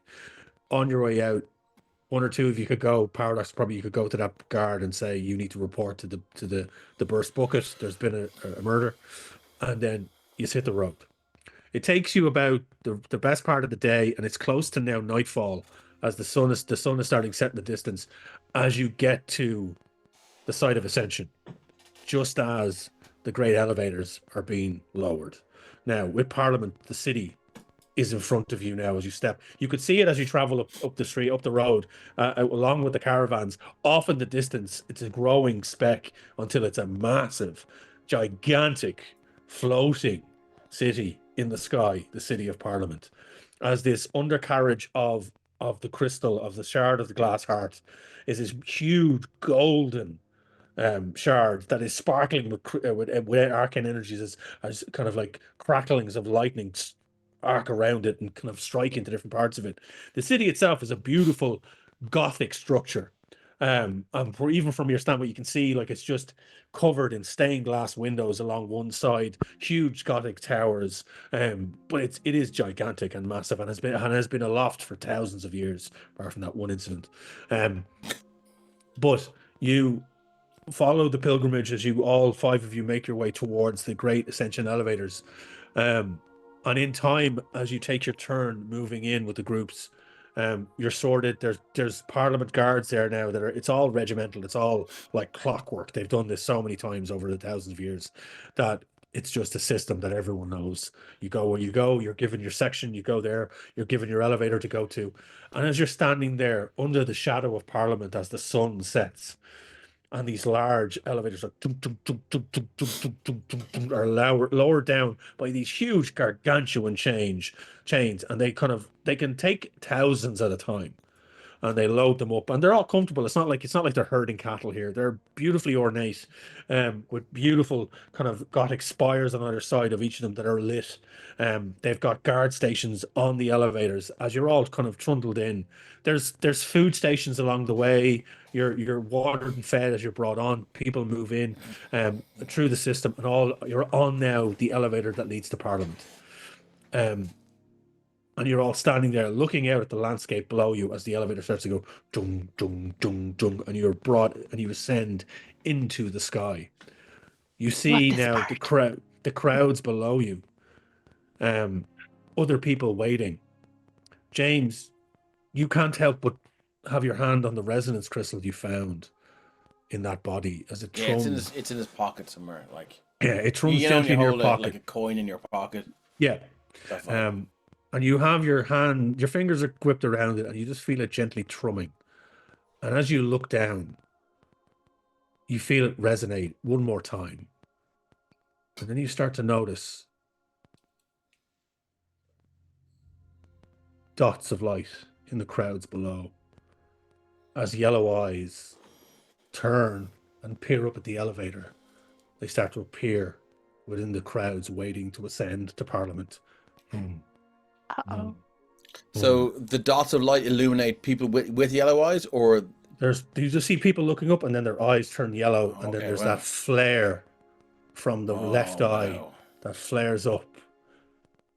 You see these eyes, sets of eyes now, probably in double digits, as they all look, and the flares follow you as you ascend upwards, and the elevator slots into its final destination. The gates open in front of you, and the large Gothic city of Parliament awaits. And that's where we're going to end session 1 of the Path of Woohoo. Ascension of God Daggerheart. damn. Awesome. And we did indeed Nice. ascend. Thanks very much, Wayne. That was fucking awesome. Awesome. All right. Fantastic. Unreal. Nice. Thank you Thank to you the very players. much. Thank you to all the players. I think that was a nice introduction to the realm of Daggerheart as a Yeah. system. We'll work through it as we Very. go. Again, we're not going to get everything right. Look, we're that's the going to same learn when as we go. when we learned Call of Cthulhu on No Silver Linings, like our podcast. Yeah. You can hear the early episodes. We're all figuring it out. Obviously, Mark knows exactly like how it works, but we were all learning to play through the game, and this is like exactly what we're doing here. And Yeah. it's been really enjoyable. Yeah, that's why we want the new It's great to systems. learn while doing. Yeah, Yes, it encourage is, people it to is, because this is 100%. everybody the first time they play Yeah. any system. Yeah. Yeah. So no, look, we'll be back again. So just to let everyone know, this is every second Sunday. Yeah. Yeah. So we'll be back. Won't be back next week. We'll be back the week after. Yes. And it'll be the same bat time, same bat channel, 8:30 on a Sunday, where we'll dive into session 2, where the team have arrived in the city of Parliament, and they have many things that will wait for them and mysteries they need to unravel. Can't So wait. thank you to everyone on chat for joining in. Yeah. Hope you have enjoyed it. Hope we kept you entertained for the last couple of hours. Really appreciate you checking us out. Yeah. Is there anything else? Because this again, I No, thanks for creating this. Like, I suppose it would be good to let people know that like we had 2 sessions before this where we picked a map, and we all spoke about what do we think because that part what I really enjoyed. It was amazing. Where we all get to kind of go, what do you think this place in this map does, or what do you think that is? And we all had a hand in creating the game. I think we got it about 2/3 of the way there, and then you just took that away. Yeah. And put the cream on top of the cake, really. Yeah, and even just such a big thing, like and so many different things. I'm just using the one example I can remember because it related to dog. There was this, there was all the circles, and as Wayne was saying, that was the place where Parliament had touched down, and there was like a little. I like this idea. It was a little rocky thing, and I was like, that looks like ruins where the thing had touched down and maybe crushed something. And I was like, could dog be from this place that like this crater that it crushed it. It was the bits of buildings that fell off when it landed, and then Wayne gave it the name Crater Town, and it was like, yeah, that's. But you can look at any I point can't on the remember, map maybe somebody else named and it. sit down with your GM and go, could that be that, or could that be that, and then just Yeah. let then the it GM fill in is. the blanks. Yeah. And that's a whole city, like that's you know what I Yeah. mean. That's it's not like And it's not there's like a the players hand, know all everything of a about the hand. game because they've had a hand in creating it. Yeah. No, There's stuff No. on the map that I purposely did not name, and like they're mysteries that you could go look at. Like there's stuff on that map in multiple corners and multiple areas that was like, well, that's got something there. Why isn't that got a name on it? There's a reason, because it hasn't been explored yet. Exactly. So Yeah. there's a lot of different things there, and then each of the characters are built around spaces and it feeds into your backstory. So it is a brilliant system. I really like is. it. I really love think it. I think it's a great intuitive way of storytelling with a group. It's not just the DM or the GM creating this world and This saying, is my right, world, yeah. this is it. Like, this is a thing. We did this together. Yeah. And then, like you said, I took it away and then I built a story around it. And that's what's happened. So, no, look, it is a great system. I'm going to continue to play it. I'm really looking forward to getting I the intend actual. to definitely pick it up myself. I need to get better at knowing what I can do, but I'm going to spend more time during the week. And actually, Yeah. speaking of picking it up yourself, because this is a beta, and like, you know, just shout out to like Critical Role, and over, not sponsored, but you know, if you go to daggerheart.com, that's where you can pre-order things. And we're also been using, so the digital system we've been using is Demiplane, which I love. I think it looks yeah, I like it too. Yeah, so good. Sheet and everything. Also, Wayne, would you please give us give yourself a shout out and give Sorcery Shenanigans a shout out and tell us what you do? Yes, sorry. Of course, that off my list. I was about to do that. Oh, sorry. So That's sorry. So I DM on another stream on YouTube. We're on YouTube. We don't do Twitch. But we're on YouTube. You can find us. It's part of the Irish Pubcast. It's a podcast I've been a long-term host of now since 2010. But Sorcery Shenanigans is our TTRPG game, and we're currently up to episode 21 or 22 of a kind of, it's a Spelljammer campaign, but it's homebrewed to shit. Like I've ignored a lot of the rules essentially, but it's a really fun game. It's me and my two hosts, Kim and Jill, are in there with us. We have some guest players as well, and we have a blast. We really enjoy it. So you can find us on YouTube, you can find us on Spotify, or anywhere you find your podcasts. Also, very much thanks to Ben for pimping my graphic novel Nosferatu. That's a World War II vampire story set against the backdrop of a real event that happened.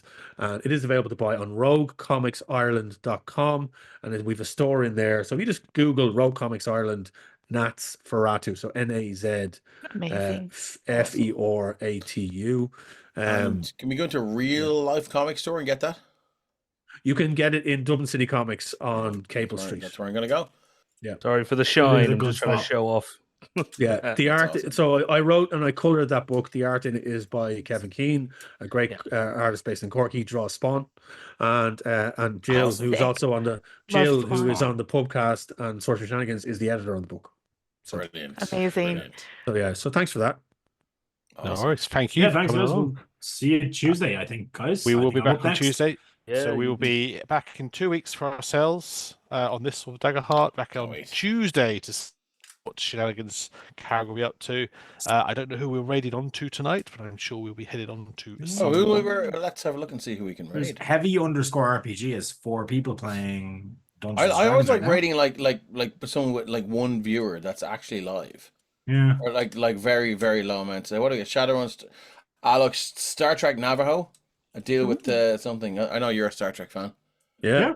Or we could go for Approved.